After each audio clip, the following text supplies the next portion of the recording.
to try. They're giving you 2 free meals. What are they pressing? Joey. That's it. Ugats. That's it.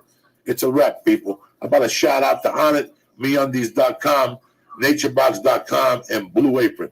I want to send them some love and thank you for sponsoring the show as always. I want to thank my main man, Lee Sayat, for putting it together. I'm doing these Flying G Radio call-in shows about topics, so if I just did one about religion, so if people want to go listen to it, I appreciate it. All right. Any other call-in topics you want to do about Catholic? Why are you giving me crap for no reason? Calling right now. Who? Hey, anybody. No, so wait, Ice House and then Vegas. Okay. All right, don't forget about me, people. I love you guys. Thank you for supporting the church. Don't forget, next week I'm doing a DVD, Las Vegas. Then it's in New York fucking City. Gotham Comedy Club, 11:45 for the creepers. The people who don't hang out with people that go to church, 11:45. You know what I'm saying? You got to come heavy duty. Like I said on the fucking Fitz podcast, if you got 44 Ds, you cannot be a Christian. You know what I'm saying? Shut the window, part 3. Fuck it. I love you guys. Stay black. This show is brought to you by Blue Apron.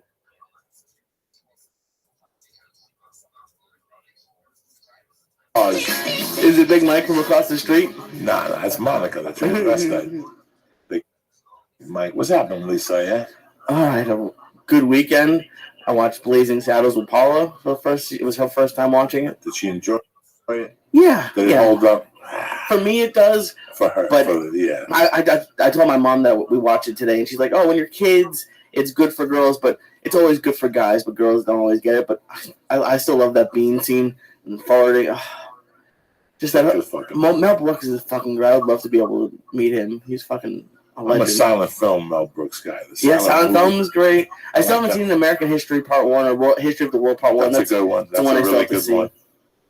There's just so many movies that you want to see, and now with Netflix, I'm behind the fucking catalog. Because I want to start from scratch all over again. I did watch a fucking great movie this week. Man, as a movie guy or whatever the fuck we are, we like to watch entertainment. And I've read scripts, and there's scripts that get made that you look at and go, this is fucking total garbage. Yeah. I really want to see the script for Rocky, because every time I watch the movie, it gets better and better. It's not something that I had the DVD somewhere in the house. It's not something that if I'm fucking lonely and the power's out and I gotta watch a DVD, I would put in, because in your mind you watch Rocky 1,000 times. Right. It's like a fucking relative. Rocky is like a parent. You take it for granted until you watch it, even with commercials, and you pick up little things that you go, you know what? As dumb and fucking goofy as he is, for that fucking movie, Sylvester Stallone on that day was Einstein. Oh, yeah. So all the stars came together. I don't give a fuck. I'll go pound for pound with that day when he shot that movie. I couldn't even contain my tears. I could not contain my tears. The emotion it brought back to me, like where I was when I watched it the first time. I was at the Union City Cinema, and I saw a theater. For the first time in my life, I saw a theater blow up. And then a year later, I saw a theater blow up again with the original Longest Yard. I never saw that in the movie theater. White people fucking on their chairs cheering for convicts. You're walking home as a kid going, why was I cheering for fucking convicts? These are the bad people. But the whole theater was on their feet. But just going back to Rocky, it's perfect. It's hard for a guy like me, because when I saw it, there's other ones like it. There's other boxing movies. Well, and whatever, I don't know what year it came out. Whatever year it came out, was there anything else like it at all, or was this the first? See what year it came out. Had to be 73 or 76. One of those two fucking years. 76. Okay. Later on, when you're not doing nothing, I want all you motherfuckers to see what was nominated for Academy Awards in 76. Let me teach you a fucking lesson about movies so your fucking head explodes, okay? Should I do 76 or 77? Well, whatever, fuck. 76 and 77. Do the split screen. What do you got 19 computers for? The fuck, to be a weatherman? What was nominated that year for Academy Award? Okay. Your head will spin. Best Picture was Rocky 1, All the President's Men, Bound for Glory, Network, and Taxi Driver. Are you fucking kidding me? There's 4 movies in that. Well, let's read them again. Rocky. Okay. All the President's Men. Okay. Bound for Glory. Down who? Bound for Glory. Fuck them. Network, which I don't. That's the only one I don't Network is recognize. tremendous. And Taxi Driver. Okay. What do you think? What the fuck do you think? What the fuck do you think? Now, let's get the release date for Taxi Driver and let's get the release date for Rocky. Taxi Driver was also 76. Let me see if I can find the date. Okay, so you're a fucking young kid. February 8th. You're 10 years old. What's that one? Taxi Driver's February 8th of 1976. Which one else? Which other one do you want? And Rocky. Rocky.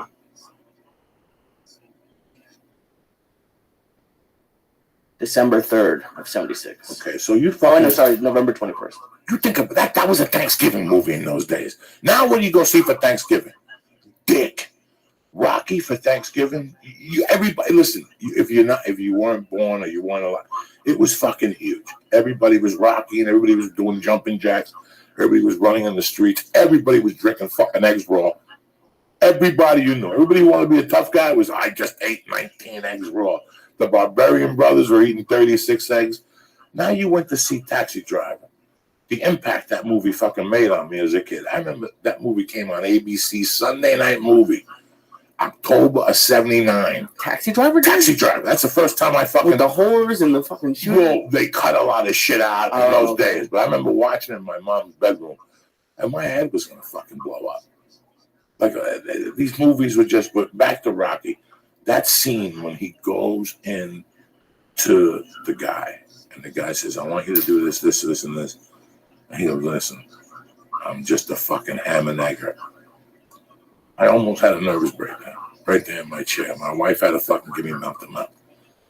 And then the scene when he goes to look at the thing and he sees his shorts are red instead of blue.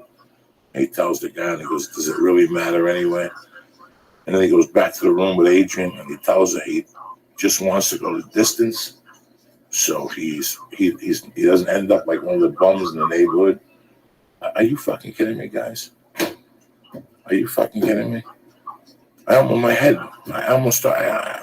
to fucking take 15 Valiums. Did you have that experience when you first saw it, or because of looking back on it now? You just look at that and go, that's how I felt. I understand what he felt like. He just didn't want to be a bum from the fucking neighborhood. Just end up in a bar drinking. Talking about playing high school football or whatever the fuck they talk about, those people. It's fucking crazy. Have you seen the preview for Creed? No, they say it's spectacular. I haven't seen it, It but looks interesting. Yeah. Just tilt it down a little bit. Sorry. There we go. Better? Yeah, when people think it looks good, just seeing all these remakes, I just wish it would stop. But if it looks good, then I guess. But... Well, Creed isn't a remake. It's the last in the Rocky chain. Okay. You know, so it's the 6th fucking movie he's put out. Obviously, the studios wouldn't invest in it. They didn't think they're going to get their change back. Oh, yeah, obviously, Rocky in fucking China, they throw new chucks in the movie till they fucking light dragons on fire. That's that's what we know. We don't know what they do here. We don't know what they do in England and fucking, look at the guy from Baywatch. Wasn't he huge in Germany? Hasselhoff, yeah. Yeah, we don't fucking know what these people are doing. They said that the reason why Netflix did that 6-movie deal with Sandler was because of how well he does overseas. Overseas, yeah. They're like, oh, we don't care if they watch it in America. This is for over here. In the Philippines, they're still fucking talking about, I'm on a skateboard or whatever the fuck Adam Sandler does. So you never fucking know. Mike the Agent. Yes, sir. I really wanted to talk to you about comedy tonight. This is an education type thing because this is a question that every comedian has. And if anybody knows the answer, you're the fucking king of this shit. I know we've discussed it with Ari. We're all dear friends. We've known each other for a long time. You know Mike the fucking Agent. Yeah, we've met many times. Yeah, Mike's a good fucking dude. So tonight's more of an education type podcast.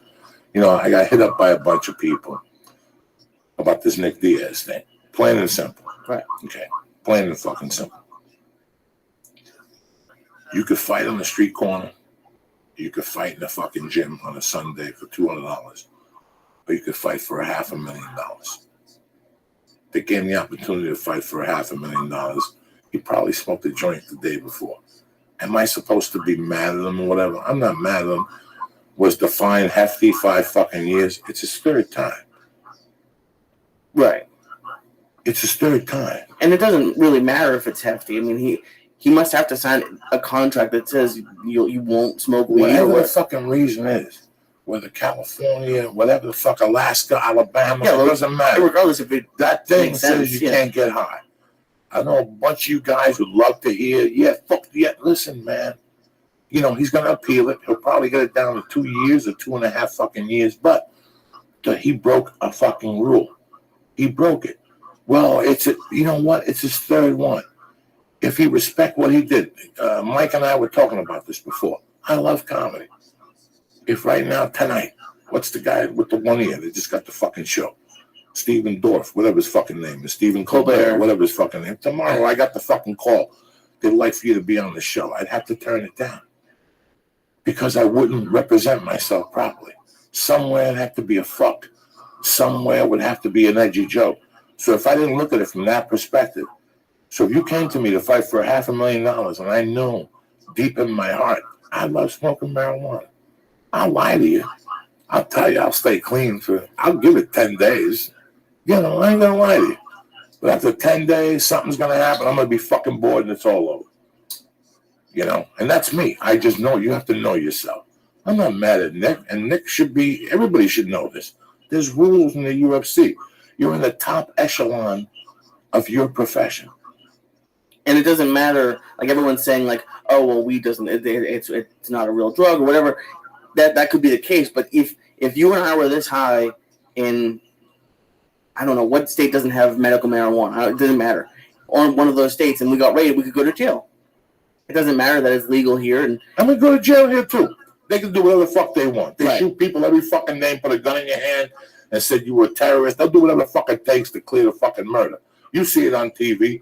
8 people beat up a homeless dude.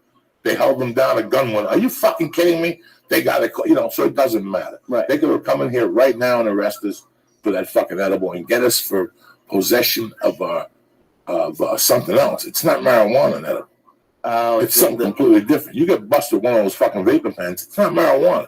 It's a controlled substance. Oh, Jesus. So it becomes something completely fucking different.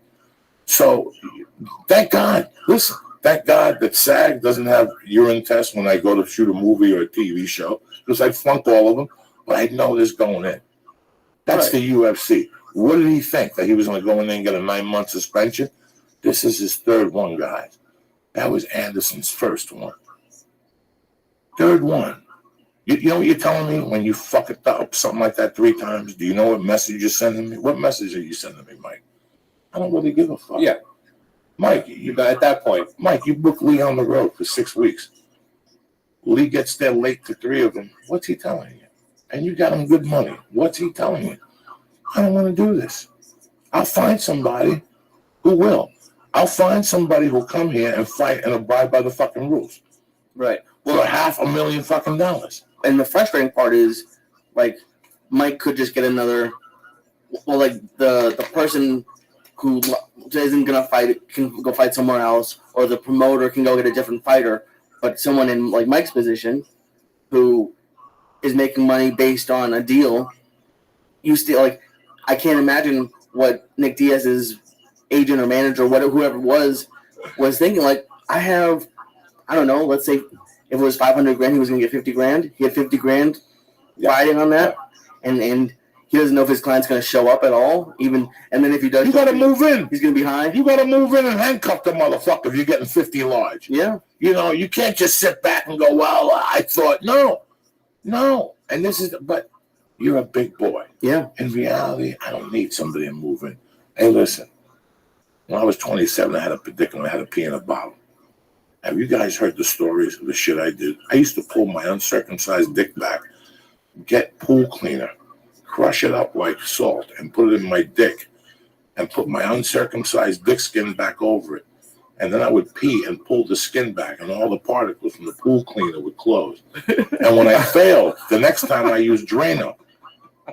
I used fucking Drano. My dick still has psychological and fucking meat scars on my dick. Thank God nobody ever looks at my dick. That's why when Rogan asked him, have you dated somebody who committed suicide? No, but if they suck my dick, they should kill themselves. Because that's got Drano on it, fucking Machunga juice. How long were you sitting there with Drano on your dick? Like an hour, 2 hours? It must have been a while, right? I would do it right away. So when I went in there with my dick, it would still be in chunks. Because if you So pee, you knew when you had to take the test, though. you had an idea. I always had to prepare. If I got high on a Friday and I walked back in on a Monday with my record, they were going to pee test me. So my job was I wasn't going to come back clean, but I was going to throw that fucking test off. I was going to blow up the computer. The last one I did was Drano. What's the shit you put? It was either Alka-Seltzer or Drano. And the guy put it on his desk. Okay, the guy would walk me into a room, watch me pee with the door open. I would take the bottle, pull the skin back, pee, and then the Drano chunks would fall into the pee. I'd cover it, give it to him with a glove on. He was walking with it. You could see the pink particles floating in this fucking thing. And they never caught you? He puts it on the table, and the thing starts shaking. You could see the thing go shh, like it was like meth getting made. And he's like, so how you doing? What are you doing this weekend? Because he was like from somewhere in fucking Texas or something. And he doesn't even catch this. 3 days later, I get a fucking call, dog, you fucked up the computer down. Do you know how long I fucked around with those piss tests? Do you know how bad I was? But it didn't matter. I was put in a halfway house. I was given rules. I failed one time. I had my turn. I had to pay my turn like $4,000 to go in there and fight for me to put me in a non where you go spend the night at the halfway house, where you just go in from 6 to 9. And I got away with it. And I gave him another hot for touching it, because then I stopped snorting, but I was still selling it. So I would weigh the chunks and it would go through your skin. So what about, so from Nick's perspective, you know that you've had 2 failed drug tests. You're going to lose 100 whatever grand, and you're going to be banned. In my world, I was going back to prison, and I still got high. At least I And what were you thinking? With a wife and a baby. Were you even thinking about it, or just Didn't give a fuck. Didn't give a fuck. So I understand where Nick is coming from. So pretend I'm your friend back then. I'm like, hey Joe, you're in the halfway house. You shouldn't do this coke. Oh, I'm not going to do it. This is going to be my last night tonight. I'm never going to do it again. I'm getting my shit together. I only did this because you called me up and said it was your birthday. I'm only doing this because of you. I'm only getting high because of you. I was home. I was going to stay home with my manager and write a script and shit. But you fucking called me up to do blow. Now you're fucking telling me about my daughter. What type of fucking enabler are you? Right away, I ruined the night. Right away, then I go, fuck you. Then you go, come on, don't be mad. I'll buy another 8-ball. Okay. Now I got my hooks in you, you cocksucker. I always loved when somebody came and gave me the fucking whatever. Right. Because I flip it around. That's your addiction. Yeah. You flip. How dare you? What the fuck is wrong with you? I'm never talking to you again. Take your cocaine back. I was just kidding. Come on, keep it. All right. So what do you think's in it for Diaz? Like, what does he need? He's going to appeal it and then fucking hopefully get it knocked down to 2 years. Couldn't he fight in a different state though, or a different country, or I no? don't know what the rules are. I have no idea what the rules are. I think he can maybe wrestle. Didn't they say Chael Sonnen? Maybe. Well, he's fighting Amanda Morris. I just saw the headline today. Yeah, but that's like jiu-jitsu tournament. There's no striking and shit. I don't know if he gets. Yeah, I think he gets paid. I don't know what the rules are. They let him. He writes a letter or some shit. They don't test you in those tournaments. I don't think they test you in Metamorphs. I'm not sure. Do not quote me on that. I'm a comedian, not a jiu-jitsu contest fucking rule maker. Are there PEDs in jiu-jitsu? Do you I think? have no idea. I don't even know what a fucking PED is. Like steroids? Everybody does steroids, except you and me and this fucking guy over here. You have to assume everybody does fucking steroids nowadays, or some form of something. Remember, there's people on anti-aging stuff. Right. You know, so there's everybody in Hollywood wants to live till fucking they're 100. So if I could sell you a fucking dream package that you're gonna live to 100, come in here every week, I'll shoot you. Just keep drinking water and eating sushi at Sushi Den, and everything will work out for you. You know what I'm saying? Whatever, Lee. Well, I don't fucking know. It's just, I mean, he must have enough money. He must be doing something else. Because I was going to say it's too bad he's ruining a career, but... Well, I think he trains people. Listen, they paid him $500,000 for 2 or 3 fights. He made some money to come back. They figured that would get him focused. Remember, he didn't show up to a fucking table reading. They pulled him off the fight, and they put him up against somebody else. And I like him. I love him and his brother. I'm fans. But this is the reality of it. You're at the top echelon of a league that's getting weirder and weirder every fucking day. Right. It's getting weirder and weirder. So why are people even, we don't know what's going on. Isn't Nate not even fighting right now? He's like waiting for a better contract? I have no idea. I wish I fucking knew. How do you, Mike, I don't know what the word is. give your advice to a client who, because your money depends on them bringing money in, but then you want them, then they're like, oh no, I'm fine, I want to hold out, but then it's tough because you're dealing with an addiction, right? And like Joey said, they're professional liars at that point. They'll convince you and everybody else on how this is different, and you know, in the comedy space, it happens all the time where you'll deal with someone and they'll have a problem and they'll go to rehab and they'll come back and be like, hey, everything's great, let's hit the road, let's go tour, let's go do this, and you got to trust them, right? I mean, that's your guy, and they're telling you, hey, everything's fine, everything's great, I got it together, I'm going to meetings, everything's fantastic, and they sound great, and then all of a sudden you're hearing stories about they don't make radio, they got locked in the room. But then there's an excuse, there's something that happened, my alarm didn't go off, and then they're good the next week, and then the week after that, you know, something else happens, and it's very, very challenging, especially when you care about these people. You know, like Joey said, there's only so much you can do. You know, I mean, at the end of the day, they have to want to help themselves. You know, I mean, look at like, this is a perfect example. He had $500,000 going for one fight, and he still chose the drug over that. I mean, there's nothing any person can say. I mean, you can lose your family, you can lose everything for addiction, and it happens. Would you still work with someone who's been through a couple failed drug tests or whatever, or gone, like, at what point do you have to say I can't work with you anymore? It's very tricky. It's a tough call to have, you know, because you feel for them. You know, it's kind of like asking a brother, when do you stop talking to your brother? You know, he's disrespected you time and time again. He hasn't paid you back. He hasn't done this. You know, it's any kind of addict is always a tricky situation. But there does come to a point for sure where you're risking your professional career and you're risking your reputation for them. And there does come a point for sure where you have to kind of have that conversation. Like, dude, I can't do this anymore. Like, I don't want to trust you. And once that trust is gone, it's very hard to kind of bring it back. But I don't know, man. I don't have the answer on that one. That's a tough one. I've been through some pretty brutal situations where, you know, your heart gets ripped out and you don't know what to do. Not even with the drug situation, just, I mean, you must have clients who you're trying to guide in certain ways, and maybe the deal doesn't go well, and then you get fired, or it just, there's so much.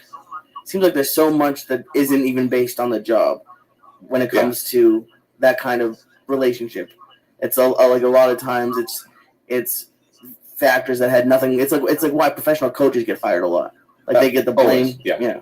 It's, you know, but it's what you signed up for. I mean, you know, we're the last ones to get credit for anything, even though it could be our idea or it could be, you know, us pushing you into something, and then, you know, it's always the act kind of getting 100% of the credit, as they deserve. And but you're the first one to get blamed if anything goes wrong. If a flight gets delayed, if a fucking club doesn't pay you, if any of that kind of stuff, you're always the first one to get blamed. But you know, that's part of the game. And I think as long as the client knows you're doing the best you can, you know, you're always going to get fired for no reason. You're always going to get yelled at for something that had nothing to do with you. That's the name of the game. You know, you got to develop a really thick skin. Brass tacks, since we're on the subject, if I was doing what I did now and doing blow, we wouldn't be here, you and I. This would have been over a while ago. Especially those 6 a.m. ones. Oh, yeah. This wouldn't happen. My road career would have been done. Yeah. After 90 days, True Colors would have came out. There's no way. There's no way. You have no idea what I went through from 2004 to 2006. I would cancel the morning up. I'd wake up and still be paranoid from the night before, and there was no way I was going to the airport. There was no way. Well, okay, Joey, but we just saw it. There's there's an 11 o'clock. You could still make it. It's not going to happen. What would your excuse be? I got a cold. I got arrested at the airport. I lost my license. You got really, really good at making excuses, right? You're probably the best. Oh, it was, and I was really good at booking myself. Yeah. And at that time I had, in 2005, before The Longest Yard came out, my phone started ringing from a couple people. They all sucked. Yeah. And then I bumped into Bill Burr on a plane, and he told me to call Mike Berkowitz. That's when they were with a different company. Yeah. way before APA. And Mike Berkowitz threw me 3 weeks, but I knew people. So I was booking these B rooms, these C rooms, getting on a bad payday. I wouldn't show up. I wouldn't show up the day out. And I knew it. I fucking know it. Even though you needed the money? Even though I needed the money. I would wake up in the morning, look at the luggage and go, not today. So here's a question. So what is there anything anybody could have said to help you get there? Is there any, like, if you had, you know, an agent, a manager, is there anything that anybody could have said on the phone to get you on the plane to go there? You're just, there's no way you're going. No, I don't feel good. I got up, I got the flu. I twisted my ankle. I went to the airport and I got arrested. Yeah. There was a bout where I had a bout with paranoia between the pills they were giving me at the doctors, the coke, and the years of abuse. I had gone into a different place in my mind, and I didn't really give a fuck what anybody thought. I really didn't. I remember calling Rogan in the morning and going, call somebody else, and him yelling on the phone for 8 minutes and me just hanging up the phone and unplugging it. It's not going to happen. I'm not going to the airport. I'm too fucked up. I'm too fucked up. And don't get me wrong, I got on some planes fucked up on the way home. Oh. Did you ever do that? Did you ever at like a place like out on the road not want to go back to LA, or did you always make that flight? I always made that flight in the morning because I knew it was death.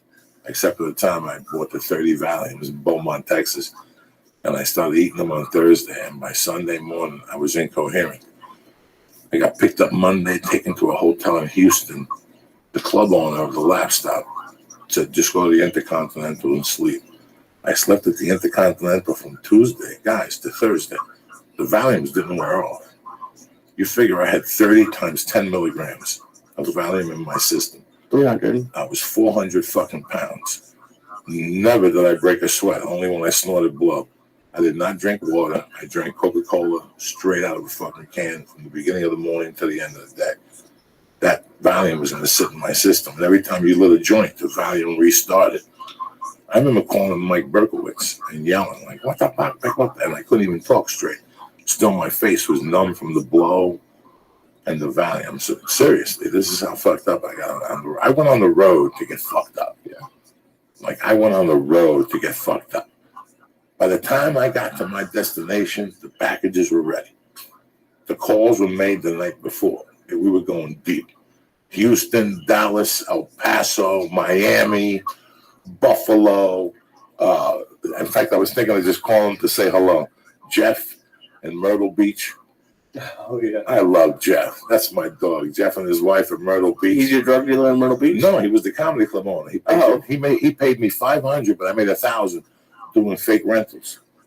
What? Well, what's a fake rental? You know, when you sign up and you sit there and take you're beating for their fucking condominium to sign up, and at the end you get $75. I would sign up for 3 of those a day. What, are you kidding me? I put earplugs on. I'd sign whatever the fuck you want me to sign. It was before 9/11. They weren't checking IDs. What, are you kidding me? I was Joe Smith, John LaBamba. They just give you $75 cash? $75 cash. And they give you an ear beating for an hour and a half. Why you got to sign up? Let me go back and talk to my attorneys.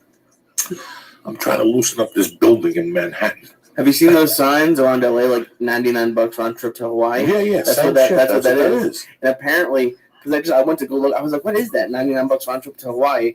Apparently, if you go as a couple, they'll turn to the girl and being like, why are you with this loser? He's not going to buy you a timeshare in Hawaii.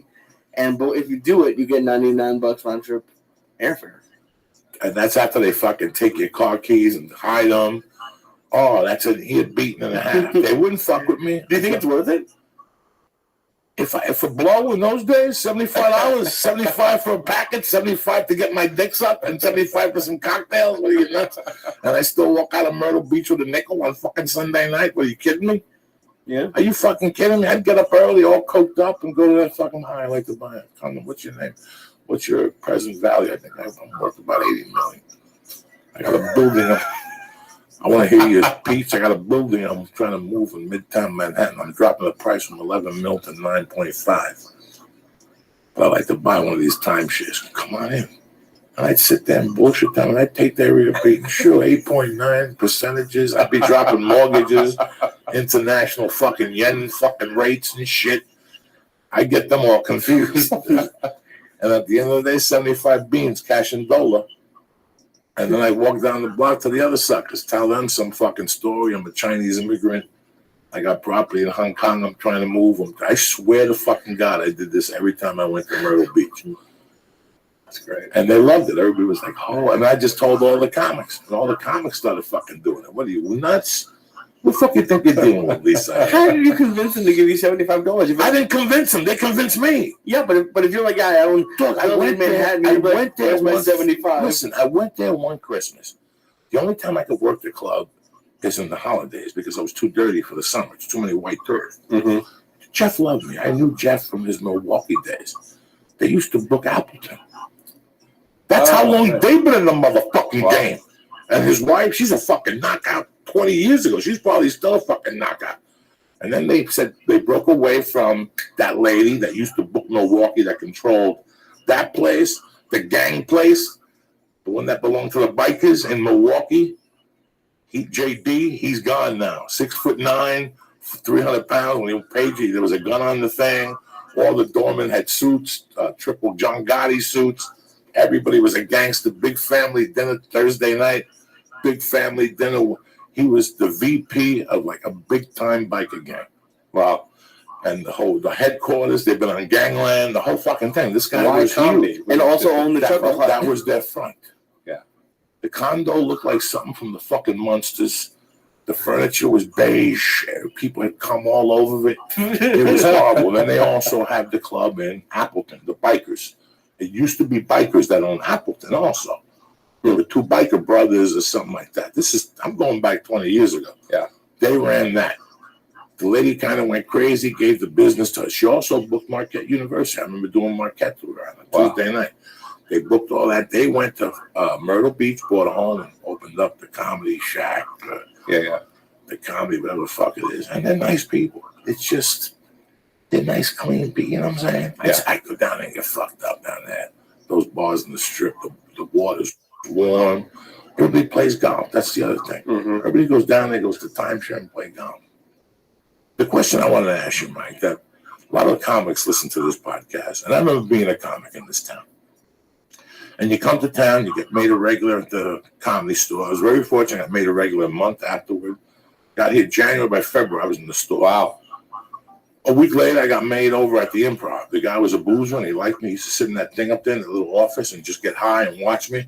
And one day, he was calling for spots. He started giving me 2 spots a week. So I was rocking and rolling. Jimmy Masada didn't like me, but Gilbert Esquivel booked Monday nights. Jamie didn't come in on Mondays.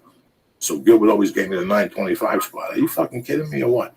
So I was rocking and rolling. So right away, you think you're making progress. And there was a company called IAG. And I'd walk in there with my manager, Ken Phillips. Ken Phillips was a genius. He got fired because he tried to send faxes on colored paper. He spent $100 of the company's money on yellow paper. Little did he know. You know what I'm saying? This guy was really money. Ken, did you call the fucking guy? Yeah, I called him. He hasn't answered the phone in 3 weeks. That's funny. He just gave me 2 weeks. He gave me Buffalo and Miami. I don't know what fucking line you're calling. I swear, I've been calling the guy. Tremendous. I love Ken. So I had Ken, and I had Ken call around. And at that time, there wasn't a lot of booking people. In 98, you had The Wig, Richie Soups. I don't think Innovative was booking. No. I don't know who was CAA. Who was that CAA? Yes. I remember who was that. Oh, ICM had a booker. Mm-hmm. CAA had a booker. I don't remember who he was, but I remember the ICM booker. He's at another agent now. I remember that whole thing. And we went through all of them. There was a big booking agent who booked Carlos and somebody else, AJ Jamal, and a bunch of other guys at OI. And everybody passed on me. I was fucking heartbroken. Heartbroken. Hey, I'm a funny guy. I'm at the store 4 nights a week. I'm at the Improv too. You know, I'm featuring. I'm starting to headline. If you sign me now.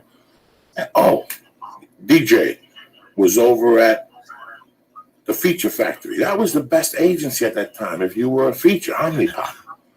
Because at that time, they were really booking features as headliners in small clubs. They were developing 20 guys, which was fucking genius. Half those guys are still around today. Ian Bagg, I don't even remember the rest of them, but I see them around town.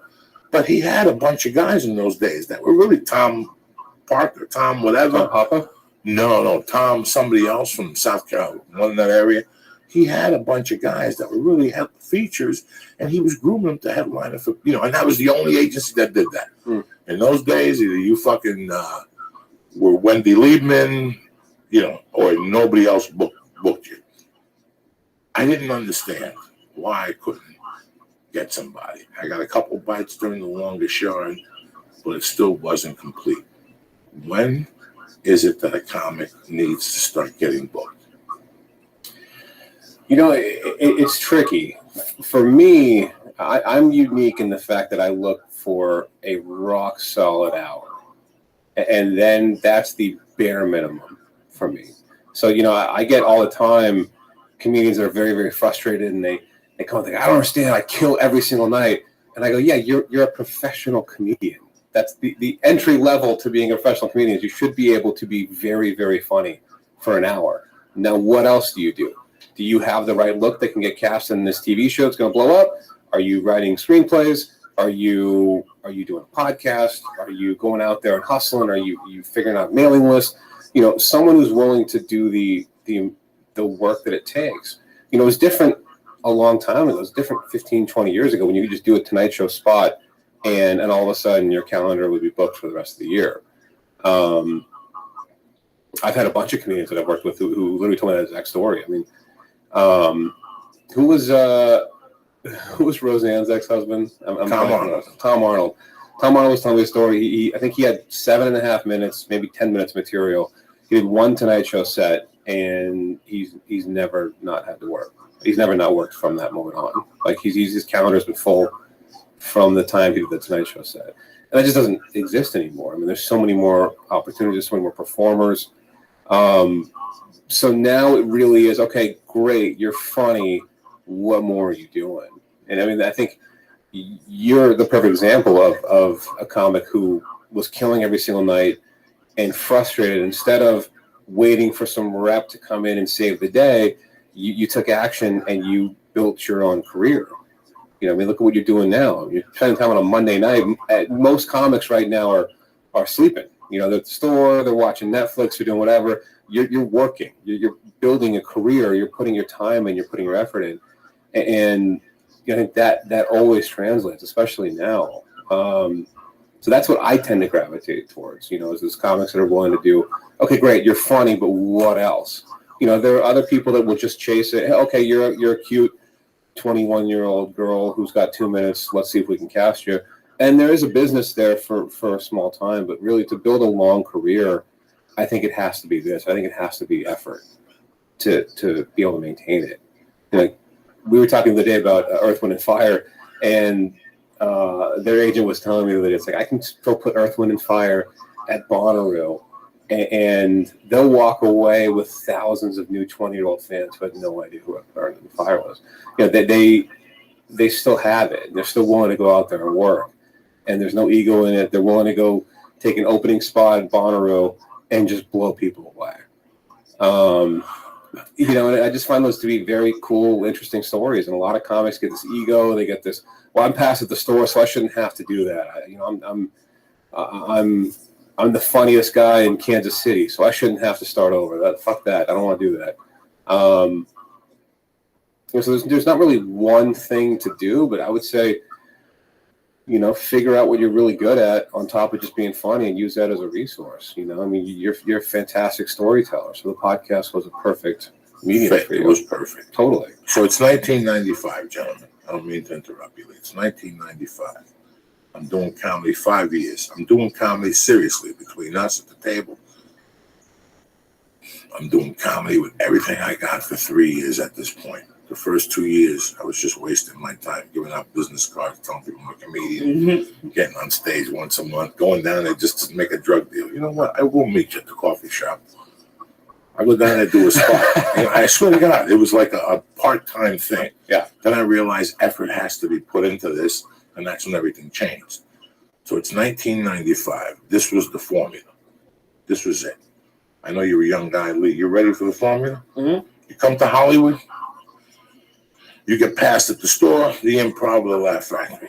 You go there every fucking night. You bang it out. A manager was going to come up to you, and eventually an agent's going to come up to you. It's that fucking simple in those days.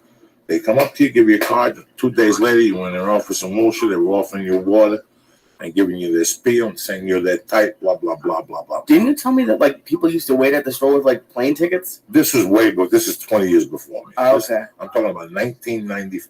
My dream. Oh, okay. This is what you had to do in 95.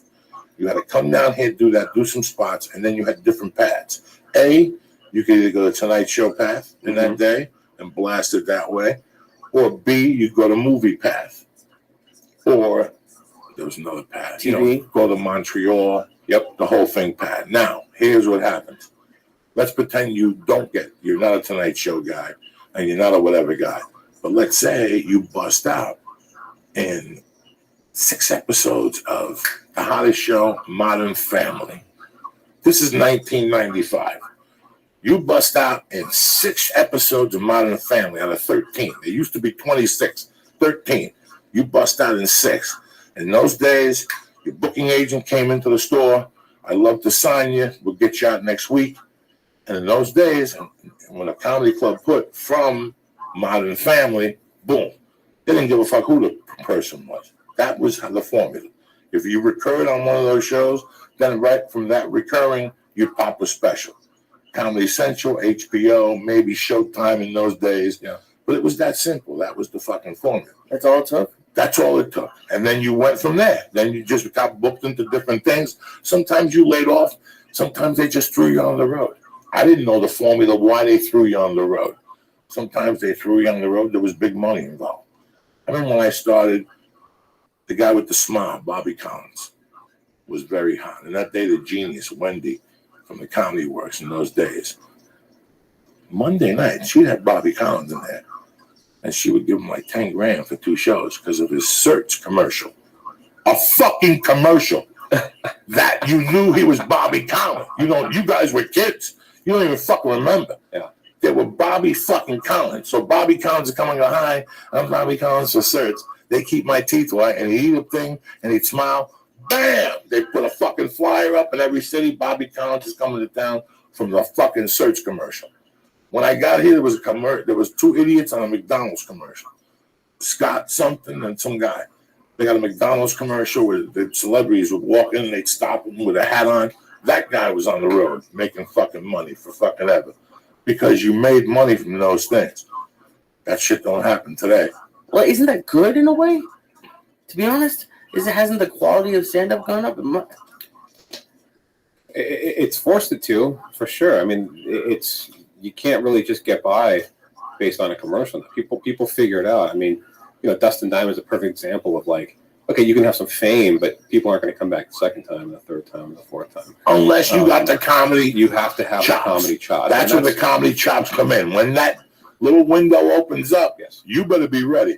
Because if they put you on the road, they're going to put you on the road for 45, then it's going to get out, and all of a sudden you're going to have fucking, somebody opening up for you doing 15 just to kill fucking time.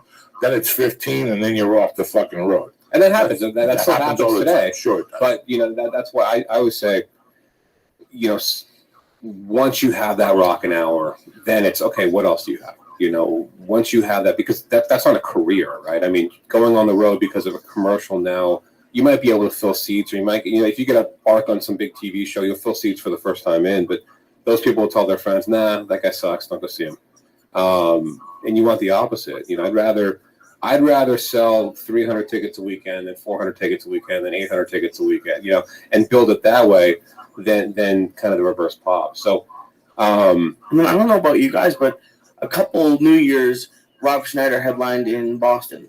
And they always advertised it as like Rob Schneider from Deuce Bigalow, like whatever movie they were saying it. And even before I was ever into comedy at all, I was like, I don't want to go see him do Deuce Bigalow stuff. I think it might turn a lot of people away. Well, that's what happened. I remember being in Miami and having a feature week and another feature week. And that third week, Joe Rogan was walking in. I'll never forget this. This is big time. And he was Joe Morelli, whatever his fucking name was.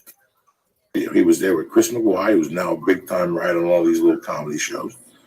And I was there, and I said, fuck it, I'll stay in MC for you guys. And every night, somebody would pull him over and go, I am fucking blown away. The language was awful. You should be ashamed of yourself. And he would go, what's the problem? You know, I came to see Joe Borelli, the goofy guy, you know, that boxes and stuff. Trust me, people sucked into that. Yeah. They thought they were coming to see that guy. Listen, when The Longest Yard came out, I remember a distinctive night. The guy now runs the small club in Atlanta. Nice guy. What's his name? He runs Jamie? No, the other guy.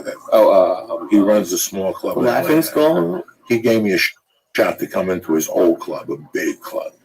And I'll never forget one night, I was walking in there, and this lady and her husband and their friend bought like a table of 8.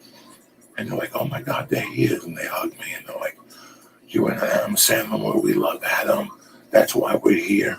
When I got off stage, I went to pass them. They sucked themselves in and looked the other way and would not touch me with their bodies. Like they were great. They thought I was going to go on stage and trip and break a guitar out and be like one of Adam Sandler's guys. And that's when I realized I got to find a way to let these people know who I am. This was the whole thing. That night always stuck with me. Yeah. And then I went to see The Wrestler.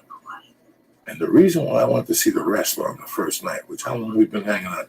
4 years? Do you ever see me telling you I'm going to the movies, standing on line? I don't give a fuck. Every weekend. No, Wrestler. This is all an act. Wrestler came out at 11:30. I was there at 11:15. Yeah. With 80 other people. And each of them was saying, I've been waiting for this movie for 8 months. So was I. And I started thinking, how did people know about this movie 8 months before it fucking came out? That kept me awake for fucking 6 fucking days. I wanted to know how people knew this was coming out. Did they leak it on YouTube? Because I didn't see it. Somebody had told me, and I went on the computer page and I saw the hidden trailer or something like that. That's it. So they didn't promote that The Wrestler was coming out? No, what I'm saying is that I knew it was coming out 6 months before, so it got me very excited. Now you go see a fucking movie, it's coming out 2 months later, we find out about it. Right. I found out about Black Mass when I went to see Mad Max.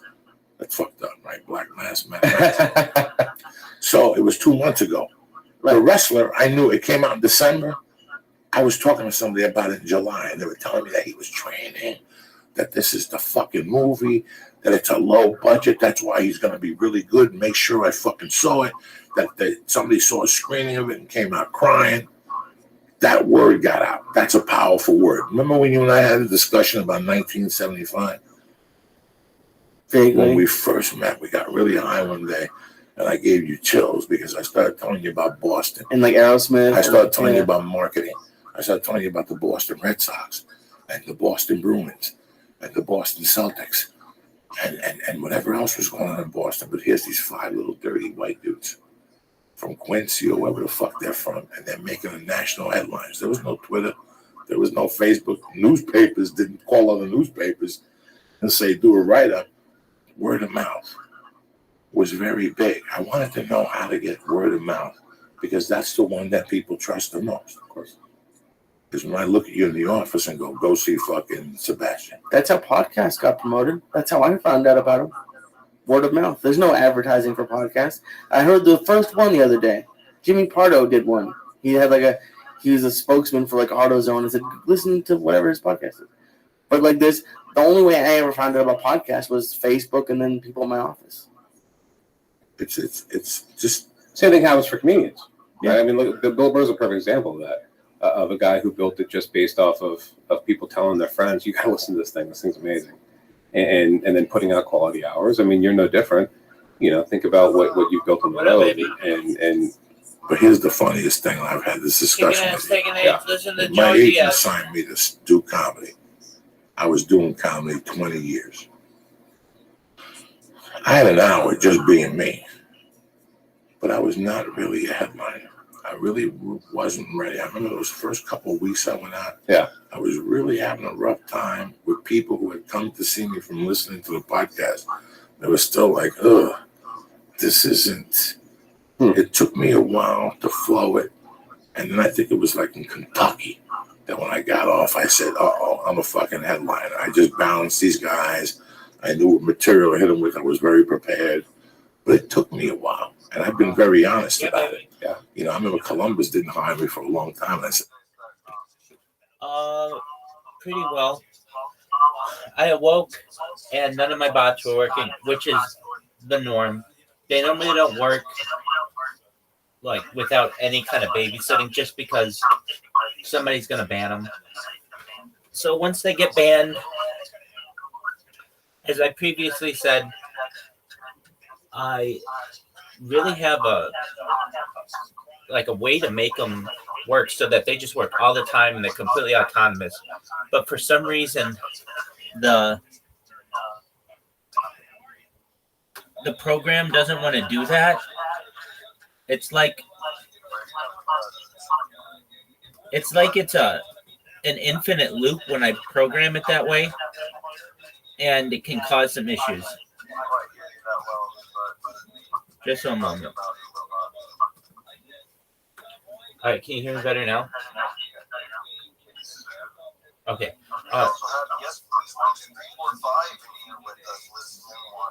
I see that. I'm psyched about it.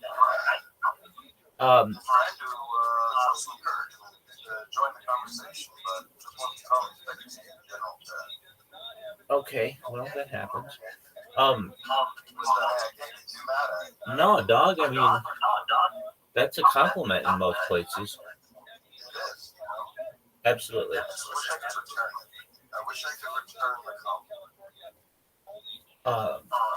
My goal is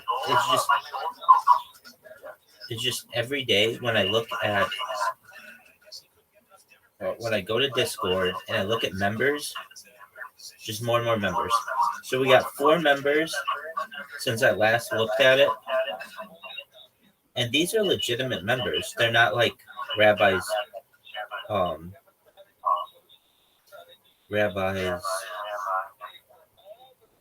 bots. So that's tight. I invited a bunch of people from Harry Potter, Obama Sonic 10 email.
I booked a show on Telemundo for $1,000. I went down there and I was a Cuban doorman. I book it. In those days, you had AFTRA and SAG. I was AFTRA. It's the hottest Spanish show on Telemundo about Cubans, a Cuban-American family in Burbank. And it shoots in Burbank. I fucking go up there, dog, report on time, rehearse. They go, all right, let's go eat lunch. I'm in my car, the phone fucking rings. The pager goes off, I go call. They fired me.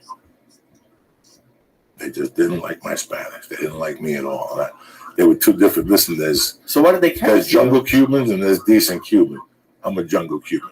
Because I fucking knocked the audition out of the hotel. But it didn't matter. They paid me and they paid for my after. Who's better than Uncle Joey? You understand me? So I'm cooking with gas. I'm figuring I'm going to do something. Guess what show becomes the hottest show on TV? The Sopranos.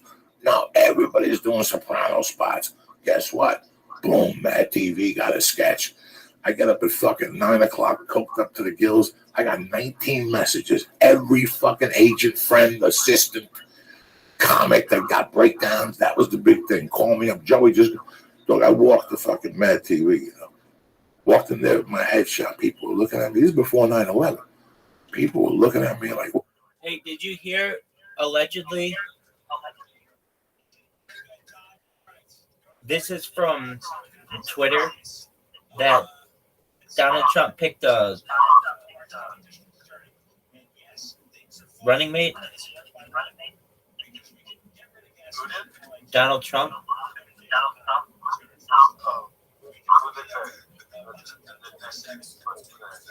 General Mike Flynn. Yep.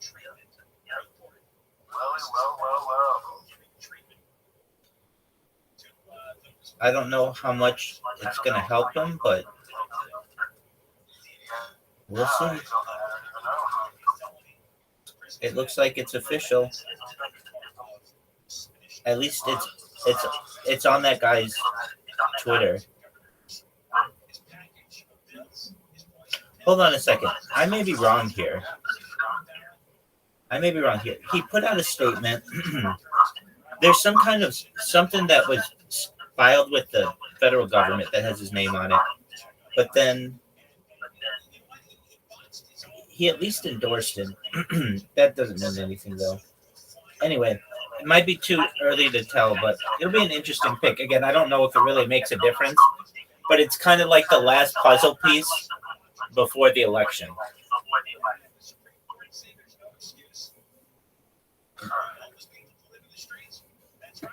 do you guys follow me? I'm not throwing a pity party here. I'm just telling you what my reality was. That I was attaining the goals I was told to attain, that I would start fucking blossoming. Nothing. My cousin went to Ithaca Film School right at the end of tape, and we all went to digital, and he wasn't in the industry. So it sounds like you just at the end of an era, sort of. I guess it kind of hurt you, but not really. Who the fuck know? NBC is doing a show about a family of lawyers. Now, first I'm in a pilot. I'm a bartender in a pilot. A CBS a fucking show that it was supposed to go up against NYPD Blue. All right, I retract that. That might be too soon to tell. You have no idea. Like I was going through, and I was going, what the fuck is going on here? Yeah. All these people at the store popping deals, and their shows are getting put on. I pop a fucking CBS pilot, and I'm going to be like an 8 out of 12. And now I'm fucked. They're not doing it. Then I booked this other pilot at NBC about 6 lawyers that lived in the house. I was going to be a recurring maintenance man, dog. And I find the pound. I'm a plumber, and I'm fixing the pipes. And what do I find in the walls? 30 pounds of pipe. So now I'm part of a conspiracy. It's Belafonte's daughter, and it's somebody else's son. The show comes out of the fucking gate. It's going to blow up. I'm in episode 6, 8, 9, and 10. Somebody else was making a comeback. I still see him around town. He was in episode 6, 8, 9, 12, and 13. We're all waiting to be big stars. The show gets canceled. Episode 5, Lisa. Now so it was just weird that the evolution of this fucking thing. Like I did then The Longest Yard. Let's cut through this. I came out with Spider-Man 2, then The Longest Yard. The Longest Yard started getting me people, but I Adam Sandler's name. And they would come in and run out of there like I was Godzilla. And I'm not lying. There was no pictures then. Nobody wanted to take pictures. They come over, ask me questions about Adam Sandler. But I wasn't going to. Trust me. I used to read this thing. People were like, fuck that guy. He's up there rapping on stage, and you could see shit's coming out of his nose. And it was horrible. So anyone who came to your show was like the club giving away tickets? Or just random The only walk-ups? place I sold tickets at that time was Houston, Texas. Houston, Texas had a tremendous comedy scene, and they supported up-and-coming guys. Babbitt was the genius of bringing Hedberg, and I'll never forget, like Hedberg was just starting to blow up, and the kid had just lost his show on NBC, but he was still funny as hell. In fact, I called him today. We were at the store that night. Rhodes? Tom Rhodes. And one day I'm talking to Babbitt. He goes, I'm bringing Tom Rhodes in here with Mitch Hedberg to co-headline. That's like Ali at the time. And fucking Joe Frazier coming to your fucking bar and having a drink with you. And snorting blow. I never heard that before. Doug Stanhope taped the CD there. Rogan taped the CD. So people would just come there on the strength of the fucking club. And if you drank on stage and were getting fucked up, you were selling out. Wow. So you people would come back for you every time you went? Yeah, in Houston. I started building a market, but then the club went out of business. And everything fell apart in Houston. Which was good because I started staying in more and focusing on film. But it's just weird that this whole thing started. The reality of this podcast thing, for me, this thing started on the Rogan podcast, and then went on Beauty and the Beast when I told the story about mugging the hooker. Yeah. When I went down to that comedy club that night, and there was 100 people there, and the owner called me and said, he goes, you know, there's 100 people here on a Sunday night. And they paid. And I'm like, you bullshit. And he paid me my money. He gave me a door deal and everything. I was blown away. This all started. So this is why this is the weirdest thing ever. So I never thought I'd get booked or never thought, but this all started by just telling people stories and telling them the truth, and that's it. You know how embarrassing when you mug somebody or that you went to jail. You know how embarrassing that is. How different is your set now versus when The Longest Yard and all those things? Oh my God! All right, The Longest Yard. I've been doing comedy now for 13 years or something like that. 91. 91 is 9 and 5 is 14. I was at the store. I was following good people, but I was just telling jokes. You know what I'm saying? I would just go up there. Do you remember any of them? Like, no, even just they were so one? bad. They were so bad. Then Whitney Cummings produced the special about 5 or 6 years ago when Whitney started getting big. She blew up. She produced a series on Showtime about comedians. Short-lived, 6 episodes. I don't even remember who was on except one particular guy. And I was doing coke in my bathroom with the door open, listening, taking a shit, just doing little bumps. My wife was out, whatever. I'm doing little bumps. She wasn't my wife at the time. Listening to this guy. And that's when I realized how bad I was. I knew I had to do something different with my act. Because he had the same sort of, he's not around no more. So I was correct. He's doing something completely different now. But me listening to that guy, I was like, me and him are not the same. This is horrible. This is Rodney watered down, doing something else. Do you know what I'm saying? It was just really weird. And then at the time, I was writing stories. And one night I popped one of them on stage. And I realized how intense I had the people. I had the people locked in somewhere where my comedy had never locked people in before. Had you prepared the story or just you went into it? I wrote the story like 2 days before, and I was on stage dying somewhere. As usual, I was on stage just fucking dying somewhere like a flappers. And I busted the story, and I saw the effect. And then Ari, something happened, and I went down to the Improv, and it was Mark Maron way before the fucking show, guys. Yeah.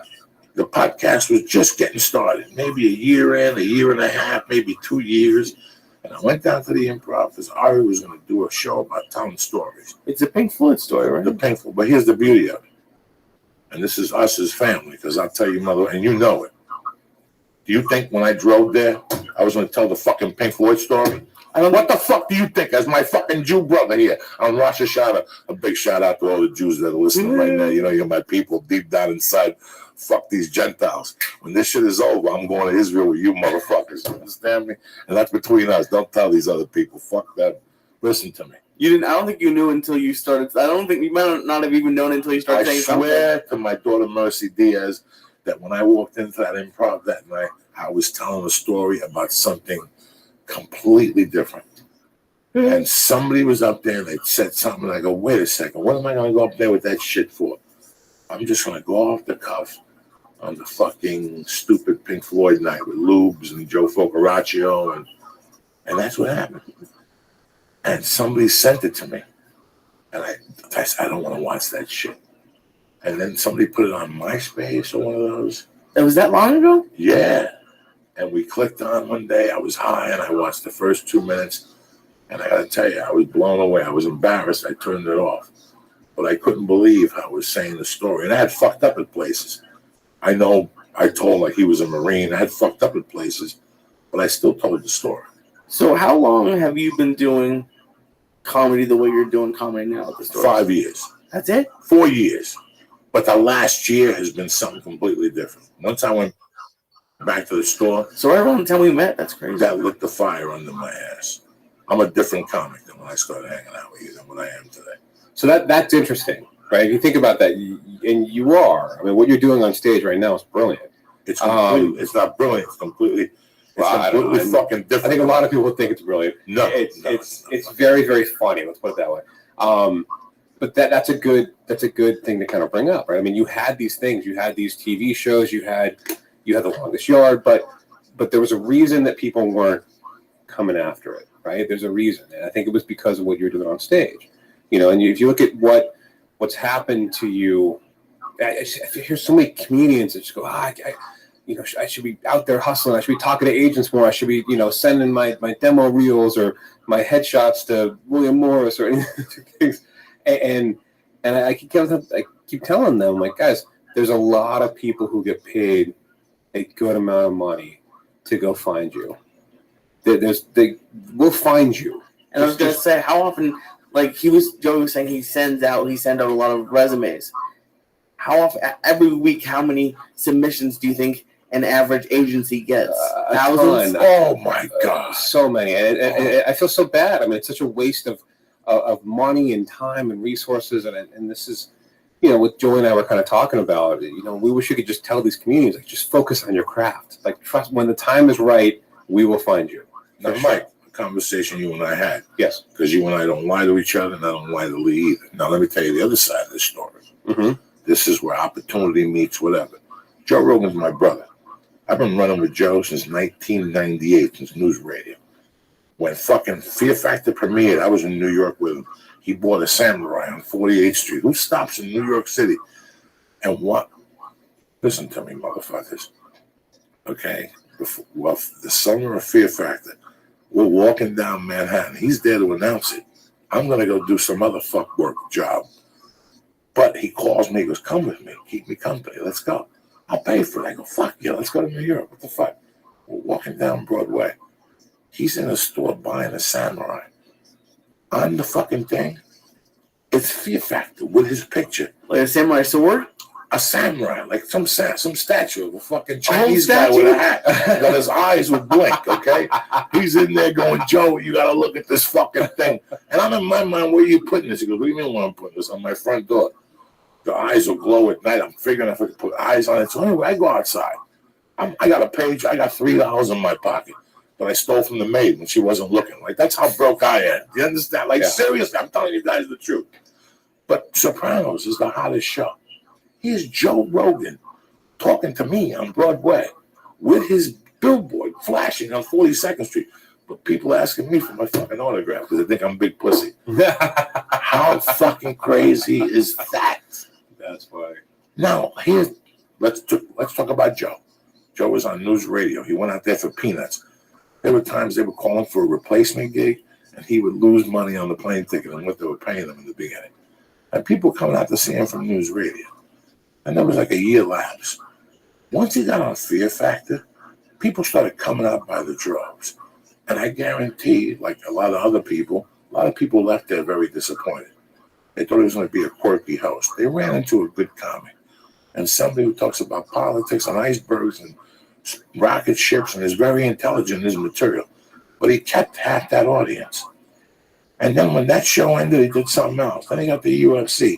And he's built that. He's built that audience over the fucking years. Now, I've known Joe since 98. I've opened for Joe in every fucking improv in the country. But guess what? Guess what, guys? I did something that I did not know I was doing that I heard somebody else was doing. I heard that Dane Cook answered people. But all of a sudden, Dane Cook became a star on MySpace. And all of a sudden, against my will, you know me, I didn't even want to text. At that time, I was the last one to hold out for a fucking cell phone. I didn't go with a cell phone till 94, baby. I'm not going to lie to no, but I held on to that red page. That thing went underwater.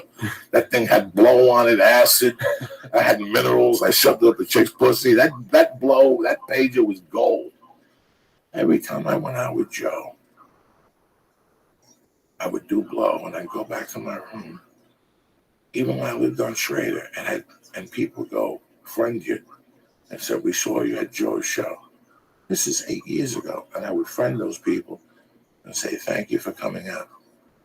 All those people I friended, I guarantee 10% are still lingering around somewhere or another.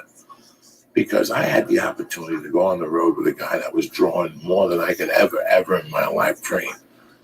But I would always prepare those sets. This is my chance.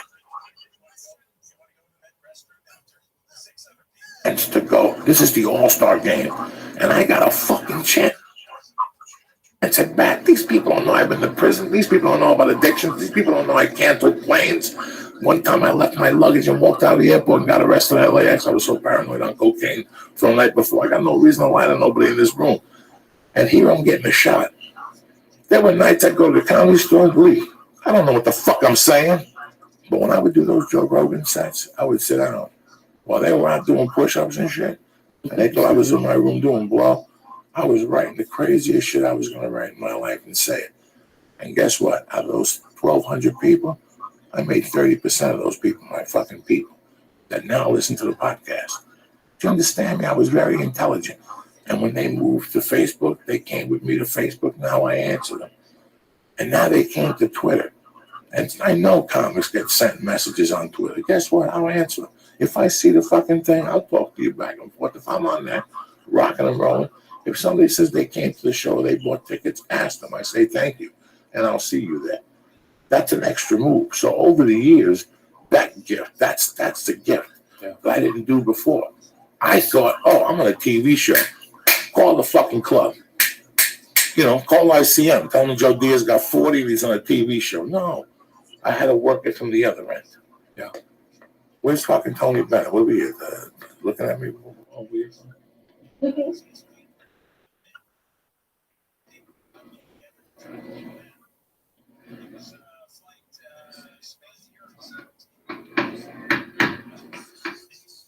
Big motherfucking Mike in the house tonight. Lisa, yeah, how you feeling, buddy? You want to eat this little purple dot? No. It's only 10 milligrams. I've had 325 milligrams. Stop lying for the I'm not lying. Show the wrappers. All of a sudden, the wrappers don't have labels on them. The one-eyed Jew doesn't use labels. This ain't the one-eyed Jew. I bought this from the Russians. See? You give out information that's not yours to give out. Why are you throwing the one-eyed Jew into this conspiracy? Why are you throwing the one-eyed Jew into this fucking conspiracy? What's the show? Gotta get some credit somewhere. No, but you can't mention it. He's at home right now, fucking smoking opium, getting his dick sucked with a bagel. You know, whatever the fuck they eat on New Year's, gefilte fish, or fucking white fish, or whatever the fuck they eat. Anyway, you know I love you, Jewish people. Happy New Year to you, and hope it's a better New Year, and you make more fucking money, and you take over. And we'll start a little neighborhood in Cuba, we'll fucking rendezvous in Havana. What's up, Ball Sniffer? You felt good today, didn't you? Uncle Joey took you at 10 in the morning, you rolled around, men sweated on you, they choked you. Today was like the first day I did the elliptical. I went home and I just fell asleep. Good, you deserve it. I couldn't help. Fucking great today. He was sweating, he was drenched. It was tough. It's hot. In my leg. No, I cut my toenail. That little fucking Auschwitz foot right in my fucking leg. I had him in a half guard, and he fucking put his toe in there and broke the fucking half guard. His toe got right in there. He has one of those little Jew toes. One of those little New Year's toes. What did he say? Like the foot that kicked Jesus or something? Yeah. Remember the whole Egyptian class? The foot that kicked Jesus. You know how we do it, yeah. That's just. I'm telling you, you have an uncle. He was there when they were kicking Jesus. Those Jew feet. You can tell when they're related to somebody who was kicking Jesus. Pontius Pilate went around and got people like with feet like you. He said, "We gotta do a good job." People kick Jesus. Why did I come up with that one? I don't know, Jesus. But it was fun. I'm really liking the small class. And then Nick, we had him on the podcast. He was one of the guys who did the stick fighting. Sure. He's fucking crazy. And it's You're looking I'm having a lot better more already. fun. Your hair's growing. You're No, it's growing it not. back. Yes, I it is. wish. Fuck Ropisha. You're doing this. I took that when I was young, like 12 or 14, but then they came out with this. It had like the side effects, so we stopped. What are the side effects? You can't get a hard on. Fuck that. You could always get that little stubby heart and shit. Little stuff. What does that say to you? Did you fall asleep? No, I'm not falling asleep. I'm fucking gonna say something to him. I had a brain fart. It happens at this time of the night. I mean, now, in this market today, let's be honest, beside the Chelsea Handler people who were talking, it's very tough to just be on TV and attract people. And I know Anzi Ansari is one of them that's been on TV. He's got a couple specials. But it's transferred. It's over now. It's over to the internet. People do that. Like the Vine stars and YouTube stars are doing that. They just have you seen like right at the freaking Comedy Store, that YouTube guy has a billboard on that hotel. I don't know. So I think that's what it's transferred to. Yeah, but even that's very difficult. I mean, it's very, very hard to break through. You have to be great, you know, to be able to really sell tickets. You have to be, if you want to do it for the long term. I mean, you can have a pop. People that are mediocre, they come up with some kind of catchy video or some song or some bit that blows up. But in order to maintain it, you have to be great. You have to constantly work, and you got to be doing exactly what you're doing. You got to be at the store, at the Laugh Factory, you know, at the Comedy Cellar, at the Stand in New York. I mean, you know, you have to be at these places constantly writing and you know, really taking that approach of doing a new hour every year and a half, something like that. It's not even about the hour, Mike. It's about evolving. Exactly. You know, I go out sometimes and I'm embarrassed. I got white fucking hair. And I'm standing next to 25-year-olds. I could be their uncle 2 times. Yeah. You know what I'm saying? And you're embarrassed. You're like, what the fuck are they coming here for? What, don't they know? Don't they have an idea? And in this, what we're doing now, you have to open up yourself. Listen, a great example. Last Comic Stand. First 3 or 4 seasons, everybody who was associated with the show did great. The ones who stayed out there were the ones that had been doing comedy for a while. Right. And even then, you know, Ralphie May is a great example. When was he in Last Comic Stand? 22 fucking years ago? He's still out there banging it out. There's reasons for that. He was always a great comic. When he got on there, he was just at his real peak of busting the fuck out there. So he's built that fan base over the fucking years. But a lot of them, you don't even hear from no more. West Side There's Gay's very the few of greatest them now, pimp like of all only- time. Only a few that I can think of. And I love those guys. I have tons of friends that were on that fucking show. Well, not even. Eliza Schlesinger was a winner. She's still out there banging it out. Yeah. Who else? Felipe. Our buddy, the black dude, that moved to Arizona, came back. He's hosting the show now. Alonzo Bowden Oh, okay. was a finalist. Rich Voss is still out there from time to time, torturing people. I love that motherfucker. I see him in the store and he was leaving. I wish we could get him on the podcast for some laughs. There's still a lot of guys that maintain because, at the end of the day, when you go on a Friday night, these guys deliver. I've always believed in, you know, you come to the fucking show. Listen, I'm not going to lie to anybody in this fucking room. I wish I was still a feature act. I wish I could go into a club, let Lee do 10 minutes. The bartender comes over, slips a package in my hand. I give him $40. I put it in my top pocket in case the cops come. The MC does 10 minutes. Guess what? Uncle Joey goes up there, does 30 minutes of material in 22. So they don't stop fucking laughing. I get off the stage. Thursday night, I do a couple bumps. I'm out of there. It's off me. It's off me, guys. I don't give a fuck what happens the rest of the night. You think I give a fuck if that guy can follow me or not? After a while, I learned that I was part of a show. Right. But I was a feature for fucking, 18, 19 fucking years. I know how to fucking feature. You want me to do 30 minutes, I'll do fucking 24. Watch, you better open up the fucking door. Because I'm going to come out of there like a barracuda. I got nothing to lose. I just go straight and I get the fuck off stage and I go get my dick sucked and do a blow. Once you become a headliner, It's a complete different responsibility. I wish I could still go out and do 20 minutes and not give a fuck whether they laugh, don't laugh, drink, don't drink. I don't give a fuck. But to become a headliner, it takes something else. Now you have to start caring about them. Even when I went on the road as a headliner for years, do you think I gave a fuck about them? I'm only going to do blow. I don't give a fuck about these people, whether they like me or not. I'm getting a paycheck. The bartender, he's Mexican. He's already got his cousin over here on a bicycle. You know what I'm saying? I got sleeping pills in the room, and this little waitress says she likes to party. You think I'm worried about these people? I'm not even going to come back here next year. I'm going to be on a TV show next year. That's what I'm telling myself. Fuck these people. But for me to go out every week and maintain it, I got to fall in love with the audience. I got to keep writing, and I got to keep evolving.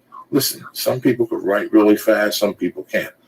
I know if I give you a quick 20, take a picture with you and give you a hug, we're straight. We're straight. We have a good time. We laugh. Next time you see me, I'll have a new fucking 40. That's just the way life the fuck is. Maybe not. Maybe I'll have a new hour 10. If you know me, I'll have an hour 10. But who the fuck knows? Yeah, if it's a year later, most of it will be new. Did you see that Kevin Hart just filmed a special at Eagle Stadium? Yeah. You know, when I went out with Joe Rogan, Mike over here told me a story about Kevin Hart. Tell him what happened with Kevin Hart. Tell him what happened with Kevin Hart. I'm going to equate it to what I do with Rogan. Tell him. It was such a great, the way he built that whole thing. He talks about it on the Marin podcast. And I want to say it was Soul Plane, one of these big movies that he had that just kind of came out and he thought that was going to be it. And Done. And it just tanked. It just didn't do anything for it. And he calls his agent at the time and he goes, put me in every single club. I don't care how much money I make. Every week. I want to be on the road every single week. And he goes, tell him to just fill the room. Just comp it out, fill. I want every fucking seat packed. And I'm going to turn those people into my people. So you go to the Houston Improv or whatever, and he'd go, just fill it. I don't care who they are. I don't care if they've ever heard of me or whatever. I'm going to put on such a good show and that they're going to become my people. And he would kill it. And he did, you'd have 300 or 400 people in the audience that wouldn't know who he was. They just signed up for, a free ticket for something. Hey, let's go to a comedy show. Great. This guy has you know him from Soul Plane. He had enough credits that people would come in and see him. And he would sit there after every show with a clipboard. And he would just get email addresses from every single show. And it turned in from 2,000 a weekend to whatever it was, to 5,000. And he started building that audience. And he kept doing it on time and time again. Kept writing, kept hustling, and built it. And basically got to the place where he could go to a studio and say, hey, if you want my fans that I now control and I talk to on a regular basis, you're going to pay me whatever it is, $1 million a movie. I don't know how much money he makes a movie, but I would imagine it's probably around, a couple $1 million a movie. And he did that because he built it all himself. No different than what you're doing or what, Dane Cook did at the time. And that's such a good story for every comic to sit there and go, okay, instead of waiting for Hollywood to come around, instead of waiting for the right role to come around, I mean, this was his role. And that movie was supposed to be everything. And instead of just sitting there and bitching and whining, he goes, put me on the road. Let's go. Let's go hit it. And he created his own opportunity. And he did it by working his ass off. And that's something that every comedian out there can do. And it's one of those things, I hear it all the time where, they go, oh man, I'm killing, I don't understand. And it's like, okay, but are you talking to these people? You go play a club. I remember the best story, Joe. I think I told you this. My roommate at the time, it's a while ago, he started dating this new chick. And this girl goes, oh, I've never been to a comedy show. And I go, great, go to the Improv, tell them my name, and you'll be fine. They'll take care of you, the whole thing. And she calls me afterwards. And she goes, that was one of the best nights of my life. And she's giving me the headliner's material. She's telling me these stories and the jokes and the whole thing. And she's like, I love this guy. He was so funny. And I go, that's great. Who was it? She goes, I don't know his name. I forgot his name, but he was so funny. And I go, my God, Joe, this is what's happening to so many of these comics out there. They're going out there and, they're being funny, but they're not doing anything. They're not talking. They're not going out there. I mean, all those little tiny things that you can do. They're not collecting an email address. They're not putting out an album. I mean, one of the things I keep trying to kind of educate people on is, we should be giving this audience things every single time. So if you really are that funny as a comic, if you really are that great, go record an album for $300 and give it away to people in exchange for an email address. give them a podcast every single week where you can show your point of view and go out there and do it. There's no need, with how easy it is to do this, there's no need to sit back and wait for Hollywood to find you. It just doesn't make any sense. And that's just not a way to make a living. You're waiting for some casting director to decide, whether your eyebrows fit this role or not. That's I don't know. It's a complete different game. It's a complete different Mike, game. it's a complete different game. I went to a place today, and I know the girl's an actress, and she works. And, okay, I'm an old man. I don't expect to go out every week. This girl, not only is she young, she's a fucking knockout. She goes, I haven't been out in 4 months. She told me the agency, they're big-time agents. 4 months she hasn't been out. To an audition. Yeah. Things aren't what they used to be anymore. They have too many different markets where they're shooting. I don't know what But here's the beauty, right? So what is she doing? And this is always my kind of question. Okay, is she going to the UCB? Is she going to Groundlings? Is she going to acting classes and doing the right thing? Is she doing internet sketches with her friends? Is she doing Funny or Die videos to be seen out there? I mean, there's always something that somebody could be doing, right? Maybe she is and she's just not getting love. But if you really are that talented and you really are capable of booking something, it'll come. You just got to put yourself out there. That's the one that I've never seen anybody that's that funny that hasn't gotten it. You see what happened last week? With what? That chick with the fat shaming video. Right. Yes. Okay. Let's draw it out on the table. You know what her mistake was? She didn't have a podcast. If I put that video up next week, nobody would say boo, because I'm a fucking fat guy. And what I'm telling her, she was saying, she made great points. I'm not going to sit here and tell you she didn't make big, but the way she did it. So let's say, She did it, if she would have had a following, that would have went a complete different way. If she would have had an internet big time following. I don't know how many hits the video got. Maybe I don't know what I'm talking about. Well, what do you think would have happened if, because her thing is she's being mean to fat people. Like, let's say you were making fun of, it was a racist thing. Do you think it would still be okay? If she did it? And if you did it? I'm trying to think of the equal amount of, It's got to come up. It's got to come up with somewhere. No, so what's she going to do now? She going to go on the road for that video?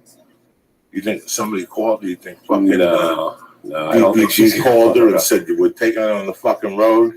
We're going to get 10% of the hits on YouTube. I haven't actually seen it, but I heard it's not that funny. It's edited. Yeah. So that's where you lose me. Yeah. When you're a comic, throw that motherfucker at Uncle Joey. Yeah. When me and Lee tape, I fuck up, we start from scratch. That's why you do comedy. That's why you do fucking comedy. Well, they're all comedians. That's what people have. That's what gets under my skin. Not only am I a comedian, I've done comedy in Buffalo and a bus theater and a bus station in Albany. There used to be a bus station in Albany that Yoder used to fucking book. what? A bus station on Thursday night. By the lockers? You gotta go. Give me a couple minutes. Yeah. What? Where would you do comedy at the bus Inside station? there was a bar. Okay, and you would spend the night in Albany, down the corner of the hotel.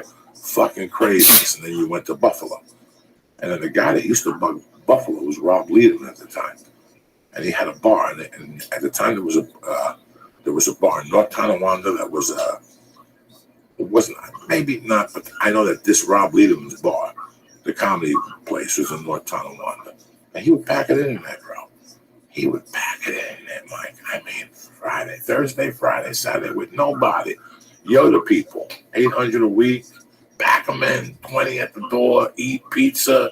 The guy had a scam. Guess what he did in the daytime? He was on the radio in Buffalo. So the place was always fucking sold out. Because he had a free advertisement. Free advertising, he was the man. Don't forget to come down tonight. He had you on the radio Friday morning and Thursday morning if you came up. But you have to, when you guys know, you're from small towns, right? When you go into a bar and the Celtics are in the game 4 of the playoffs, guess what? Who gives a fuck about a comedian? They'll turn you off. I don't give a fuck if it's Jesus making a comeback with the apostles and they're going to play a song and you're the first one to hear it with the Stones. You're from Buffalo. And I remember I had to go up during halftime. That was what happened. We came in and he was like, listen, guys, I got bad news for you guys. There ain't no show. There's a Sabre game. My bad. I'm still gonna pay you, but do me a favor at halftime. Each of you go up and do 15 minutes. Lee, you have no idea what I learned that night. You have no idea what I learned that night. How was the crowd? Not receptive to comedy. Were they throwing stuff at you? 2 minutes away, Lee. But I remember standing there at the back of the room and going, I'm not sure about this comedy thing. Maybe I should just move to Jersey and do some coke. I'm on the East Coast. I should just take the bus to Jersey right now. What year was that? 97. So right before you moved here? I was living here already. And I was taking buses from Toronto, Canada, to Buffalo, to Albany, to Syracuse, the club in the fucking hotel. I was there with wise guys, and then it became the magician. Bought the club from the guy. It sank, and the magician bought it, so he'd open up the club. He was a good magician, though. And they gave you a bottle of vodka when you got to an 8-ball. Nice little place on Saturday. On Saturday, the city was locked down. Even Subway was closed because it was downtown Syracuse at the time. Nothing was open. It was like going to those commercials in Citibank. Hello out there. Like I Am Legend. Yeah. That's how it was. Jesus. I went all the way down. Then I would go to like Albany, those small towns. I do Roger Paul's, Rascals, and the other place. They have a one-nighter up in Nyack or something. Or they used to up that way. Then he had a 2-nighter, at the bottom of a Hindu hotel. And you got 15% off at the restaurant. It was fucking brutal. What's a Hindu hotel? Just a Hindu hotel. A hotel owned by Hindus. And the downstairs just smells like curry. And it's next to a gas station. That's it. I remember Ralphie when he broke the bed. He left on a Friday night. Come on, dog. I took buses. I lived on a Greyhound and went from El Paso all the way up to Toronto and back. And then I would get a Yoda gig, do Wisconsin, Michigan. So this is kind of like the point, if you think about it. So you're making what for those gigs? Like how much would you get for like a gig like that? $75 a night. $125 if I headline, $175 if I fucking Happy Rosh Hashanah, Judah. So like someone like Mike would get at most $15. I didn't have an agent So to that's book what I'm me in saying. those days. That's what I'm saying. And that's the other reason. A lot of comics They wouldn't make money. go to Mike and go, Mike, I'm funny. I'm on the road with fucking Johnny Bananas. Okay, so what are we going to do with you? Well, put me on the road. For how much? I can't book Eddie Murphy for $3 million at Madison Square Garden on New Year's fucking morning because Billy Joel is doing the night show.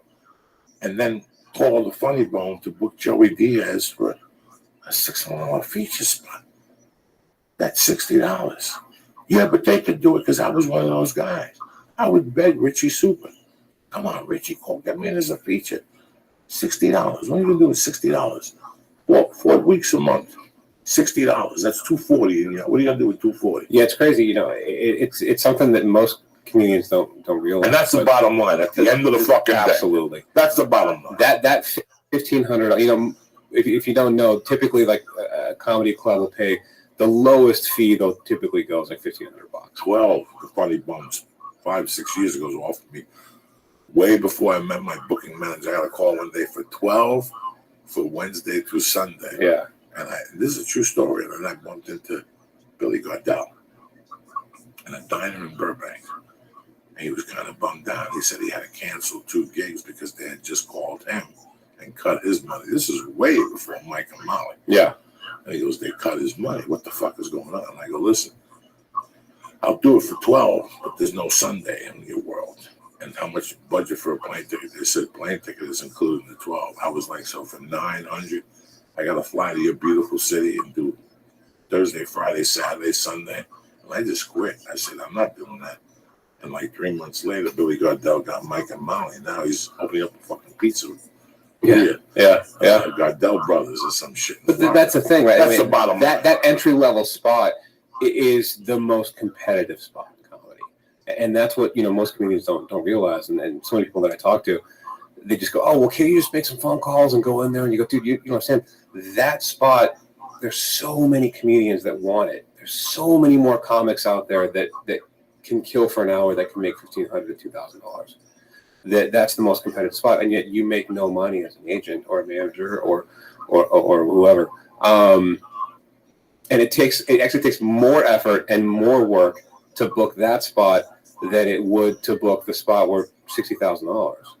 You know, $60,000 when you're making $6,000 in one pop, and that's why we have to be so selective with who we get behind, and it's because it's very difficult, and there's no payout for years. And I would imagine, like, it doesn't look good for you if you're trying to book the $60,000 deals to also be calling them for the $600 deal.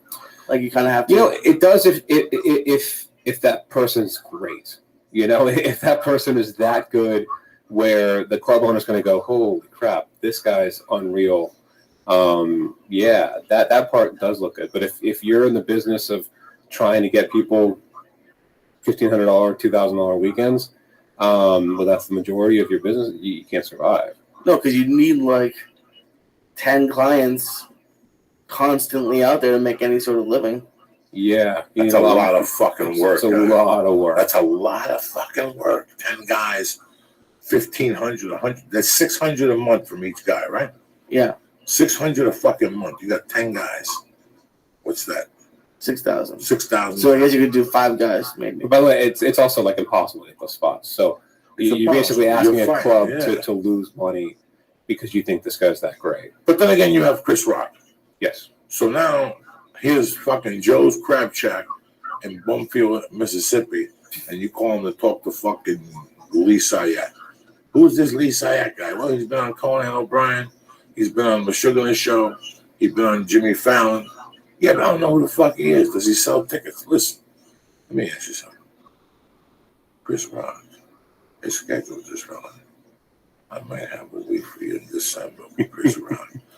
I'll get him bottom ranked. Do me a favor. Put this lease I had in your fucking club. Give me $2,000. It's like I used to do to the Chinese guy. You promise him. Now you always got Chris Rock. Like, hey, what happened to Chris Rock? Hey, he got a movie with fucking Eddie Murphy. Remember, I'll call you next week. And now you know what I'm saying? That you just milk the fucking. I mean, there's 1,000 ways to get the guy in. I remember an expression called the guaranteed feature. When I was in a feature act, somebody came to me once. I'm a guaranteed feature. I go, what's that mean? That all the comedy clubs have to pay me $600 a week because Rich Miller said so. So Rich Miller would call other clubs, and that was a good way to get other talent from other areas, you know. But for the most part, you know, let me tell you something. $600 for a feature act today, it's not even that. I won't name the clubs. There's clubs that just pay you for the sets now as a feature. They don't put you up with 5 sets, $100 a set. That's $500. Let's say you fucking, unless you tiptoed through the fucking tulips, how'd you get that? Even if you drove, you gotta knock a deuce off for that. Now let's pretend you're Lee Sayat. You go on that site. What site do you go on? Let's go with Hotwire. Hotwire. You get a hotel for $30 a fucking night. That's 4 nights. That's another $120. What do you got left with to do comedy? You really gotta love doing comedy. Yeah, you could schlub CDs and T-shirts, but you're still not the fucking headliner. Right. You're still not that. Well, how many T-shirts are you gonna sell? 4, 6, 7 for the weekend? If you have a CD for $5, you'll sell fucking 10 or 15 of those. But then it's like, I got very lucky when I met you. Because I've had people say, like, why don't you start doing this with other comedians? And I think it's very similar with agents.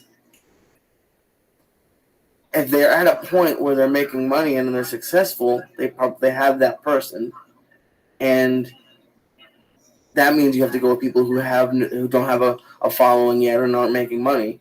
So it's, and then for the people who do make the first jump at you, like those first agents, then as soon as you start making money, or as soon as the artist starts making money, they jump to a bigger agency. But here's the bottom fucking line, Lisa.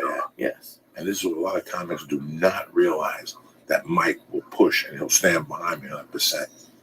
I can't do it by myself. He knows for me to keep growing, the other side's got to do the work. But I got to cover my fucking spread. The first time he has to call me and say, Joey, I just got a call from Fucking bumfuck Indiana. You're not twitting the dates. I don't feel like twitting the dates. Joey, what the fuck?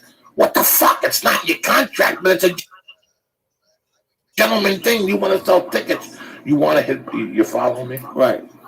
It's those little fucking things. I have to stay up on my game in today's world. In today's economy, with comedy and all the fucking free media that's out there. I don't even know if I'm saying I'm fucking stoned. All the free entertainment that, because look at our biggest audience right now are 9 to 5 people. Tomorrow people are going to go on their computer, put this on, put the fucking earplugs on, and type letters to communists and fucking listen to this shit. You know what I'm saying? I mean, that's basically the fuck it. That's our biggest market. Right. So it's not TV. It's not. No, the podcasting is definitely now the biggest draw. I'll tell you, before he signs a client, what's their prerequisite right now in today's fucking. What's the first thing you tell me? Well, the first thing obviously is how strong is the hour, and then it's okay. Well, what else is there? Is it the podcast? Is it the social media following? Is it? I mean, I don't see a reason why every comic should not have a podcast. I don't, at this point, I don't understand. Yeah, it'd be hard to convince me why it doesn't make sense to have a podcast. There's only 3: Louis, Kevin, and Gabriel. Other than that, I can't think of any big ones that don't. Yes. Maybe Sarah Silverman. I don't know if she does. Sarah does not.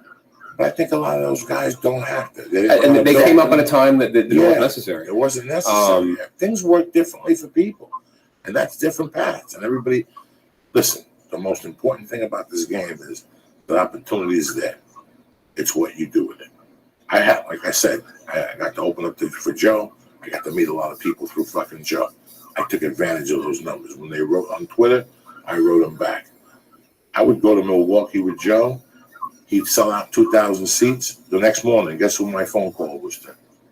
I didn't give a fuck what time it was. My agent to say, hey, I opened for Joe last night, and there was 2,200 people in there. Call Milwaukee, the first fucking thing you do today. But I don't understand, because there was 2,200 people. Even if I fucking get 20%, I got a show. I got a weekend. They're going to pay. Right, yeah. Okay, that's the fucking mentality. I got there, I got an opportunity, and I did my 20 minutes. Kevin Hart was brilliant. That was brilliant. Calling your agent and going, get me whatever. I want to go out there. They're going to put 2,000 seats in a weekend, 1,600 at an improv. And if you get 50% of that, is 800.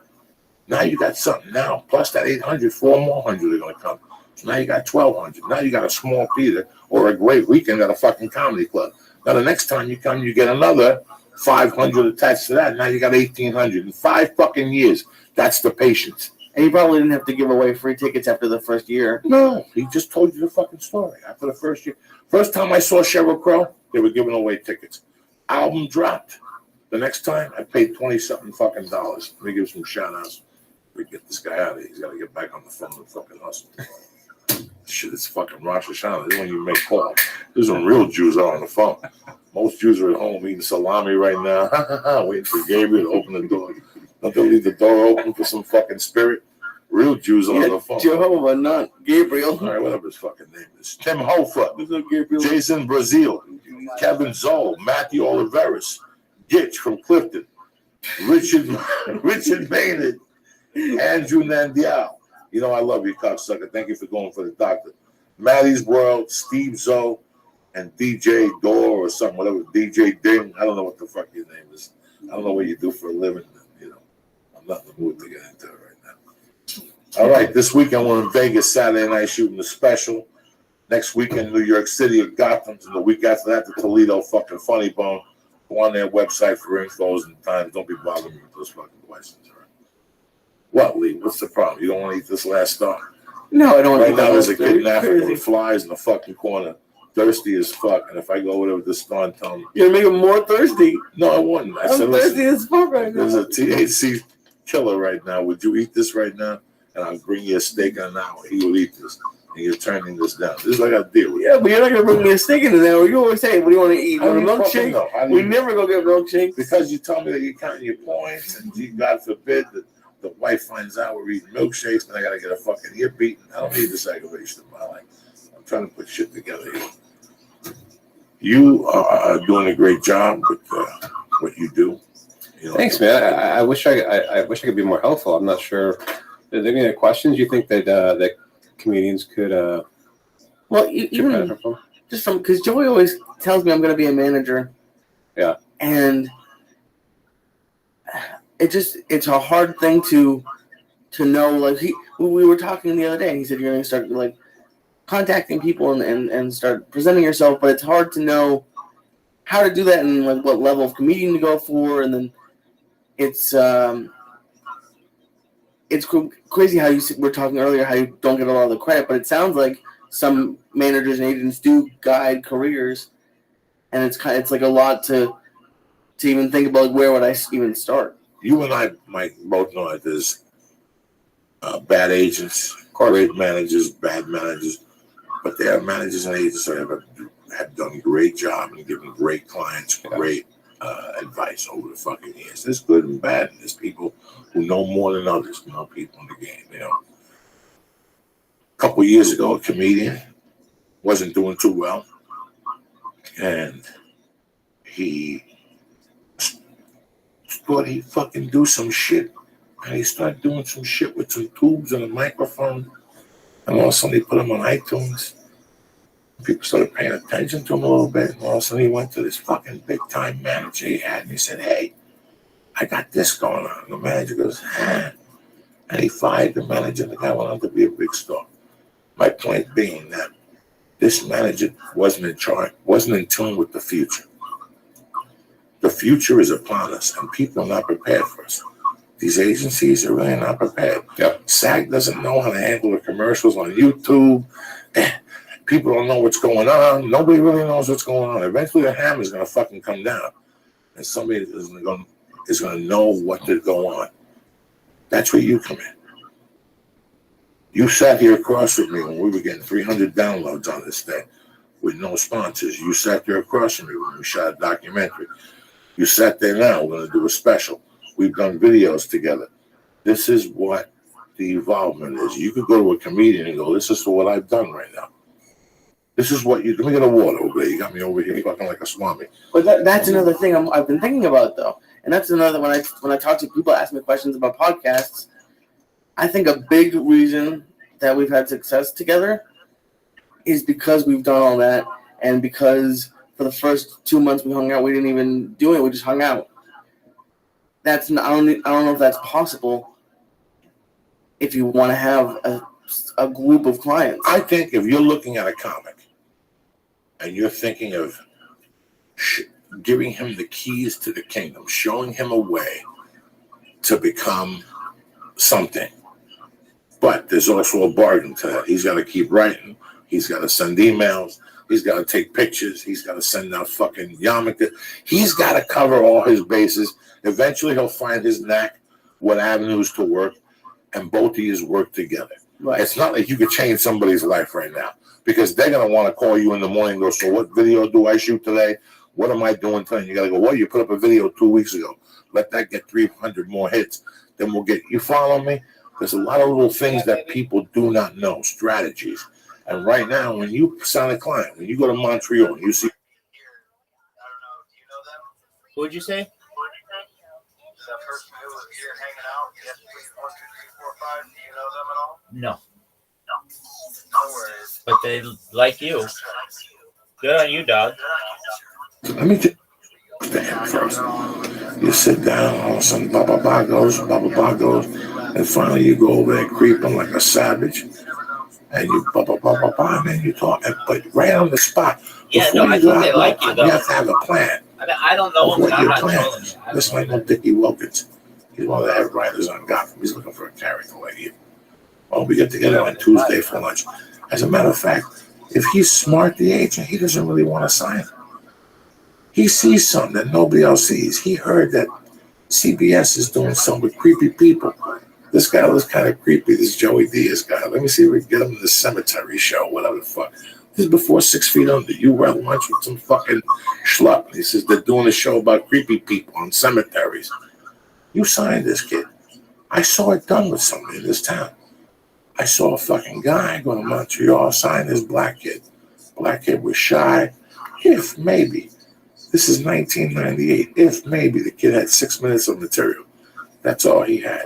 He took him to a popular club, shot the 6 minutes, took him to CBS, got him a deal, blah, blah, blah. Put dreads in his head. The kid shot steroids. One day I'm watching USA. There he is, the sidekick at the Anthony Michael Hall on one of those fucking shows. Guy did 18 years in the sitcom.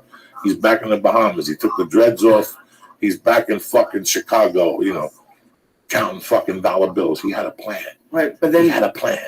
maybe this is a question for Mike then, but as an agent or a manager, to know what the plan has, because not every comedians are the weirdest people in the world, and Joey's not like Steve Simone, and Steve Simone's not like Ari, and to know where to guide them.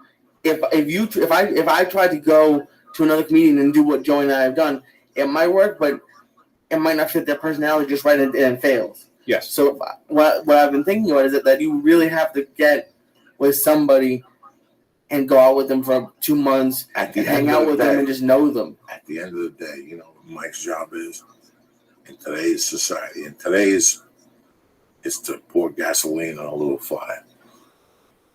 For example, whoever did the job with Ari Shaffir, they poured gasoline on a little fire. It started with a storyteller show, and the fire spread like what's going on in Fresno right now. Okay. I'm not making fun of nobody. I'm just telling you the truth. They started with a cell. Ari is a terrorist. It started with a fucking storyteller show for $5 in the back room. Ari hadn't done a fucking commercial in 22 fucking years. His commercial career was done. He knew it. He was always out of town. I don't know. I don't want to go down to 200 South La Brea. Ari, there's a nice sandwich shop across the street. I don't know. I'm tired. I was at the store till 4 a.m. last night. I'm blowing it off. Fuck it. I'm not even calling up. He said he would walk into auditions, look at the date, and the reason to be out of town for the callback. Fuck it. I'm not going in there. Go in there, book it. They'll change the dates. They'll work something. But he's had an idea. And it was just so now his agent had to go in there and just put a little droplets of gasoline on it.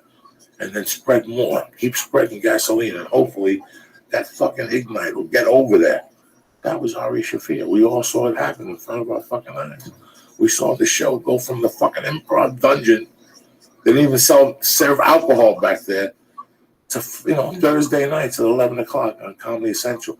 And they got good numbers, or they wouldn't be shooting season fucking 2 right now. Don't be blowing smoke up nobody's fucking ass. It wasn't like, oh, well, what do you think? Should we vote on Ari? Let's go out and get drunk and throw dice against the wall. No. So it was a great fucking idea. They flamed a little fire. Yes, I do believe you should start a personal relationship with him for 2 or 3 months and get to know this person. You're about to invest a bunch of fucking time. Once Mike signs you, you got to get on the phone and start licking stamps and calling people. And now I got to send him, Joey, did I tell you I fucking made it to #1 in Canada on iTunes? Email me that, please. Yeah, that relationship really matters. And I think, you just gotta figure it out. That's the beauty of it. The same way you did this, right? You got together with somebody, you kind of brainstorm, you failed a bunch of times, you figured, oh, this is how to not do this anymore. Okay, great. Now we can figure out how to do it. And it's just years and years of just putting in the time, but not, on a Saturday you're spending 4 hours with them trying to figure it out instead of watching TV. Those are the kind of things that will make you, I don't know, end up being able to figure out what those moves are. And look, no one has all the answers. It's just, it's a matter of experience, right? It's a matter of failing a ton. You could go out with your relationships right now. You could go out and run, take over a night on a Tuesday in North Hollywood at Big Wang's and say, I'm going to do a comedy night. And you could put 7 comics up there and you could see who kills it. And you could promote it on the podcast and you could probably sell it out every single night. You could have the hottest room in LA. And then you could build a podcast, area based off of that. You could build a little network based off, okay, who kills on my Tuesday night show? Great. I'm going to do that. I'm going to get that guy his own podcast and I'm going to build it from there. And you could have your own little management company based out of the Valley that could be very, very successful, doing nothing really different than what you're doing right now. And it's just a matter of you doing it versus talking about it. I mean, that's really the difference. Okay, so well, first of all, you might be a genius, Mike, but okay, so if the comedians I get to meet are usually medium to higher level. Yes. If I invite them to my show, they might do it, but I'm not going to convince them come to the Flying G Management. So it would have to be smaller comics. Like that's just First of all, you're a Jew. You're showing up with an envelope. You're showing up with somebody already in your fucking pocket. There's a lot of people that don't want to work, man. There's a lot of people that. That's the other hand. Totally. Okay. They don't want to show. You know the people. We've discussed this where he was 20 minutes late again, the third week in a row. He doesn't really want to do a fucking podcast. This is something else to him. You know, we put time into this. We discuss it. We call each other. I torment you. I ask you stupid questions. We get high together. Sorry, that's a really good. I'm just thinking about your idea. It's a great idea. Yeah. Like you should also start a podcast to teach people how to podcast. I mean, look at all this equipment and stuff in here. It's amazing. And the trial and error that you've gone through could save people tons and tons of time. I've been doing the consultant, but then I'm trying to do. I was thinking of doing a paid course, but yeah, maybe I'll just do a free one. I would just do it and say fuck free. it. I mean, and do it as a podcast. You're a smart man. That's why he's sitting where he's at. That's why he never signed me as an agent. He's a smart man. We always kept a friendly relationship. I call him up when I'm in a bind or I got a question. That's why he's on the podcast, because I know there's comics sitting at home going, what's my next move? Yeah. There's a ton of comics I bump onto on the road that are fucking hilarious. They're fucking hilarious. They got it. They're onto something. You could tell. You've been there. You know what it's like when you're clicking, you're giving the headliner a little trouble. People are clapping for you a certain way, and they're stuck. They're scared. They ask you, when I moved to LA, what happens? And some people come out, man, go to the store, do 3 sets, and 3 Arts is there, or ICM is there, or Innovative is there, whoever the fuck is there. Baby?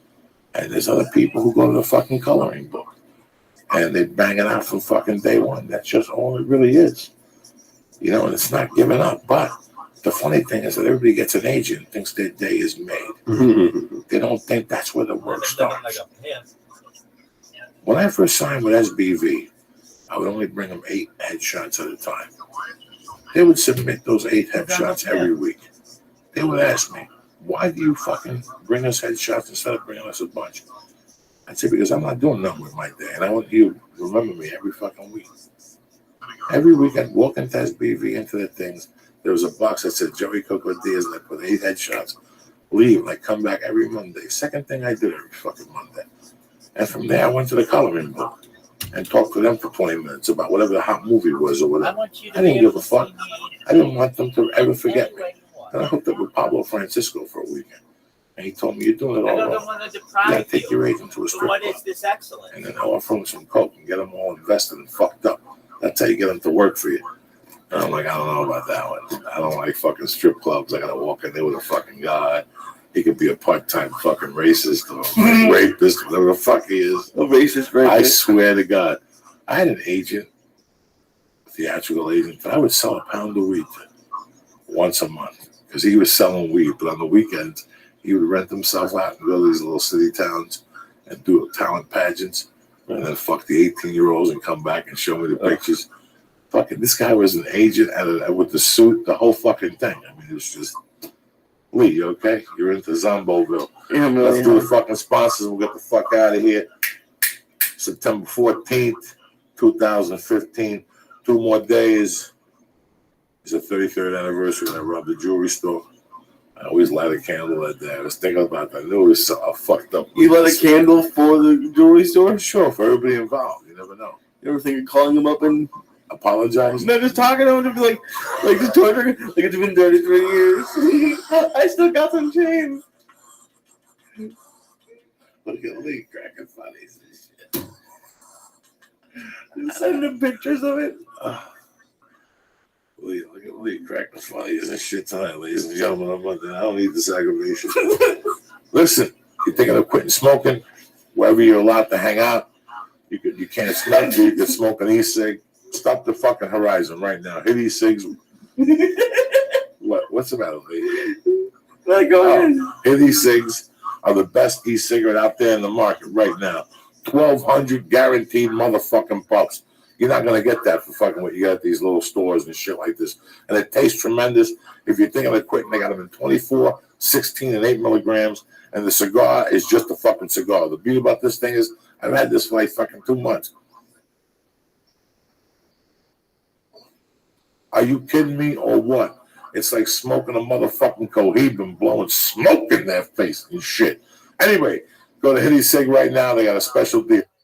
What's the deal, Lee? 5 for $50 for $50 fucking dollars. $10 a piece, 1,200 guaranteed puffs. You'll be smoking e-cigarettes for the rest of the fucking year and the beginning of 2016. Go to hittycigs.com right now and press in. Press in what, Lee?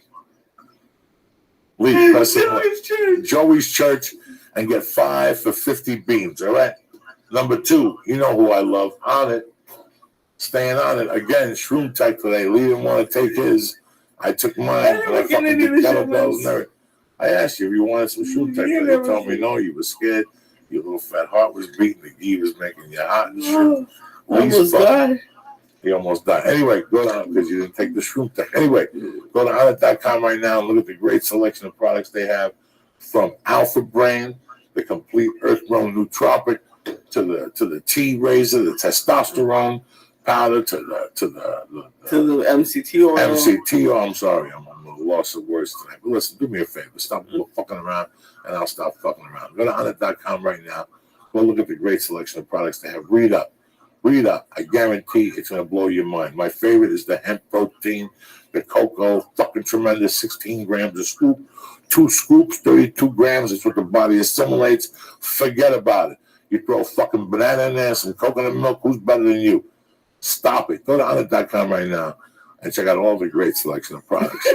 Pick one, any one, and start your life living correctly. They even got blenders. They got everything.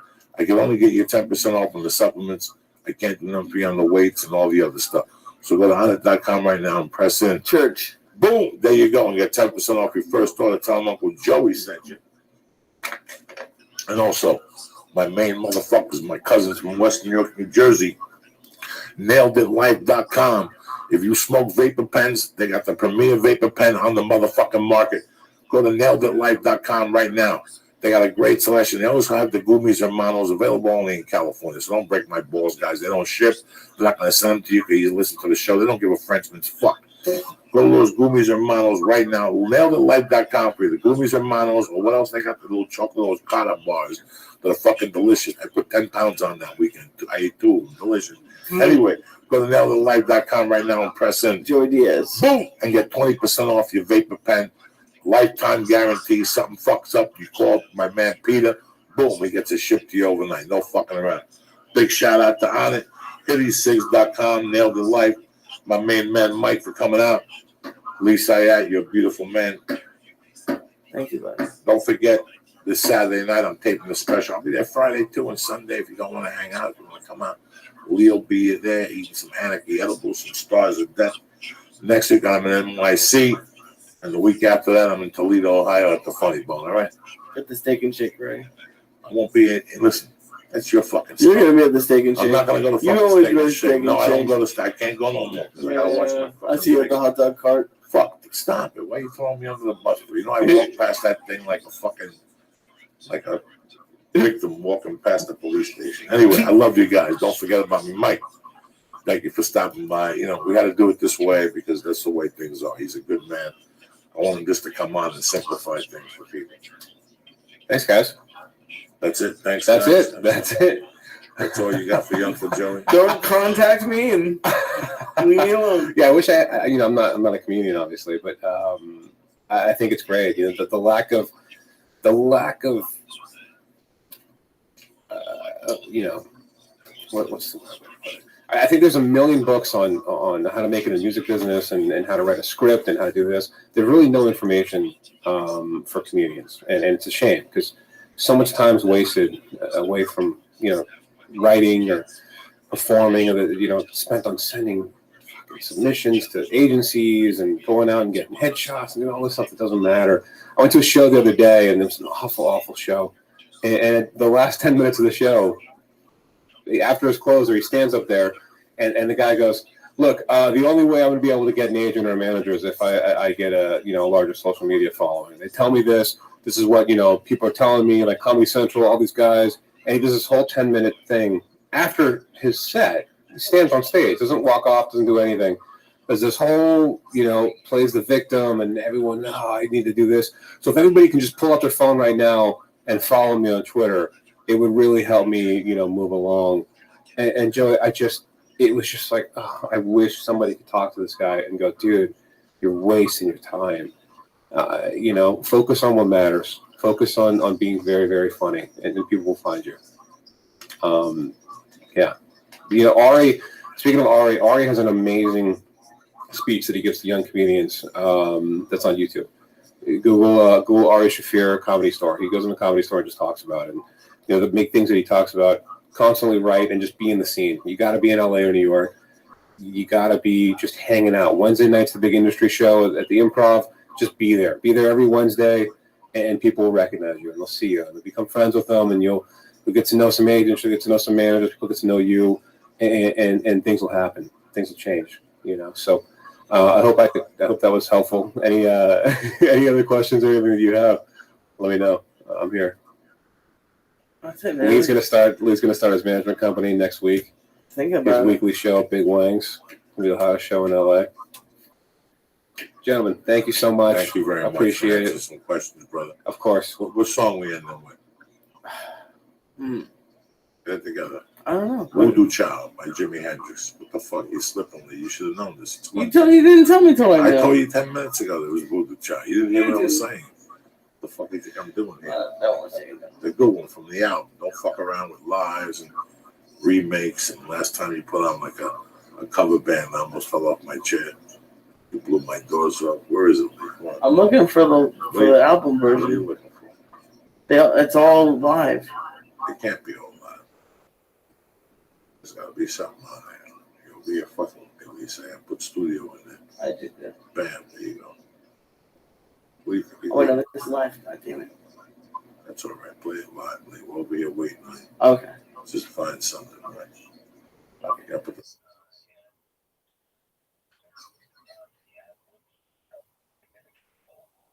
This show is sponsored by NatureBox. NatureBox ships great tasting, healthy snacks right to your door. Forget the vending machine and start snacking smarter. I'm doing good right now. Not you. I'm still laughing at that fucking potion. He told me about that. Who said potion? That fucking horror drink. It's That's delicious. give you a Guantanamo Bay. Butter, almond milk, fucking celery. What did you say? Spinach? No, spinach, almond butter, 7 dates, God 7 damn, ice Felipe, cubes. you gotta stop. What is spinach? Hey, You gotta stop. You're making me depressed. you want to beat up Bluto or what? I don't give a fuck about Pluto. So how you eating fucking How you eating fucking spinach like that in a blender with a banana? That's not the It's delicious, dude. I'm telling you, you gotta try it. Oh, I'm just getting a flashback. You can't even taste the spinach. That's the best No, part. after with the other shit that's in there, can't taste nothing. You don't want to taste it. You Tastes sit there going, why am delicious. I drinking this for breakfast? You know what is You had me. delicious? You had me with the 7 ice cubes. What else? Almond milk, almond butter, 7 dates. Then you lost Banana. the fucking dates. Why are the dates in there? Dates don't do nothing for nobody. Sweeten it up, right? Oh, and cinnamon. It tastes like horchata. Yeah, that's how they sell it to you. To the fucking, to you in the bathroom 10 minutes later, fucking with spinach strings coming out of your asshole. You're gonna read the fucking sponsors. You're gonna sit there. Or what? You know what else is good? What? The statue over here, you know? Oh, I'll go Cuban. Yeah, look. Go ahead, fuck stick, please. Oh, Christ. I'm not even the one who's in trouble. Forget the vending machine and start snacking smarter with healthy and delicious treats like dark cocoa almonds. Go to naturebox.com/Joey right now to unbox a world of taste and possibility. Go to naturebox.com/Joey for your first box of Beyond Tasty hand-picked snacks sent direct to your doorstep. Lee be like, I ain't leaving that vending machine though. You read me on these? And so not yet. I'm doing it right now. You're still on fucking Nature Box? Yeah, you fucking. Come on, guys. You For still love of been God, doing it. 22 fucking minutes to get this Yeah, started. because you interrupted Let's it. do it. For 21 minutes. Go to meundies.com/Joey and get 20% off of your first order of all the great men's and women's underwear, t-shirts, socks, sweatpants, sweatshirts. Go to MeUndies.com/Joey, and they're going to give you 20% off of your first order with free shipping in the United States and Canada.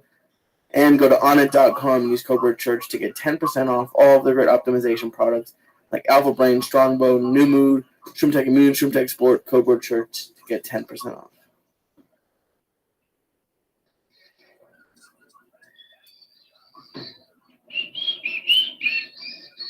Crank that up, Lee. We ain't fucking around tonight. Whistles off. We ain't going out. When Spanish people start whistling, it's all over. Kick that, Lee. Kick it, Lee. The music. Kick that, Not you, you you Lee. fuck. Kick it. Oh, shit. Oh, shit. The church, motherfuckers. September 16th, 2015. Kicking it. Mexican Independence Day, right? Yep. Oh, shit. I never go back to Georgia.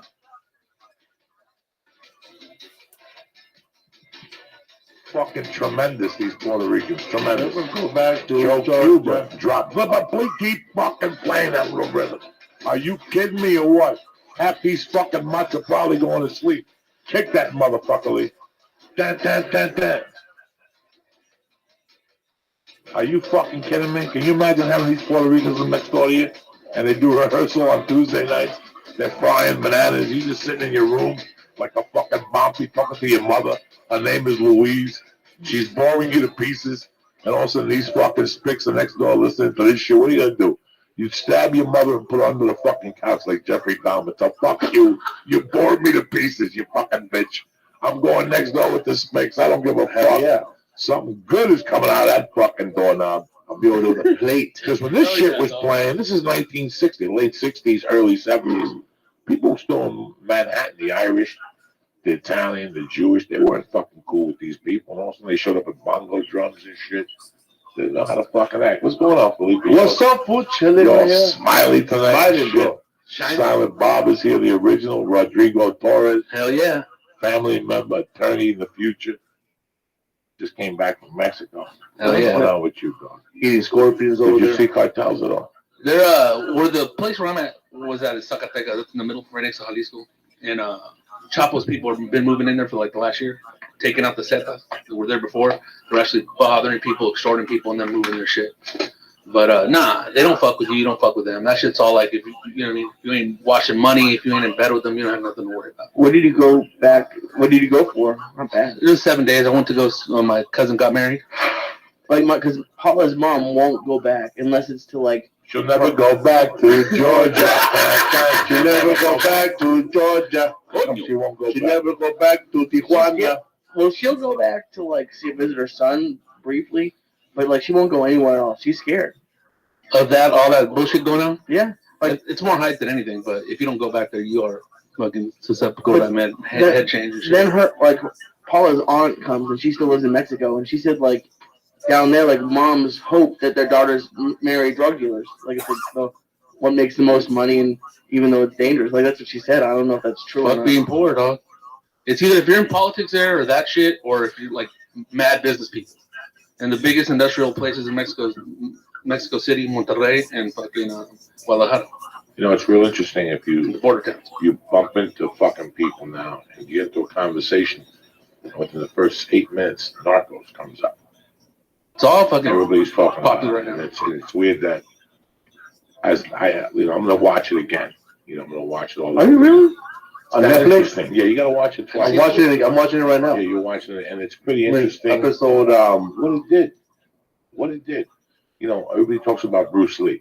People talk about Elvis. I heard a fucking Elvis song a week ago on the radio. Dog, I had to pull over. I'm serious. By Bank of America, I had to pull over to the right and like pick myself up in the car. It hit you hard. What the fuck was just a regular stupid Elvis song? People that lived to see Elvis in the beginning, yeah. Can you imagine being around when Elvis came on? You got to see that. I don't understand that. I don't understand how we're a little younger. We didn't see the Beatles at Shea Stadium. There was how many people there? They welcomed the Beatles and people were fainting. I've been around 1,000 people. I never saw nobody fainting. But in the 60s, people would faint and yell and, We weren't around to see that, so we don't know that feeling, bro. I was there to see Bruce Lee. I was very fortunate to be in a room with 10 little boys who were just out of a shower in a Catholic school, and we got to sit around with them and watch TV at night. And all of a sudden, a commercial for Chinese Connection came on, and there was silence. Silence. He sucked the energy out of the room. Like he was doing the Green Hornet. You knew there was a Chinese guy in the Green Hornet, and his name was Kato, and he threw kicks. Now it was completely different, so I got to live it. And then he died. I got to see how it changed the country. In your lifetime, you guys have that fortune to see things how it happened. We're seeing this weed revolution. You grew up in Los Angeles.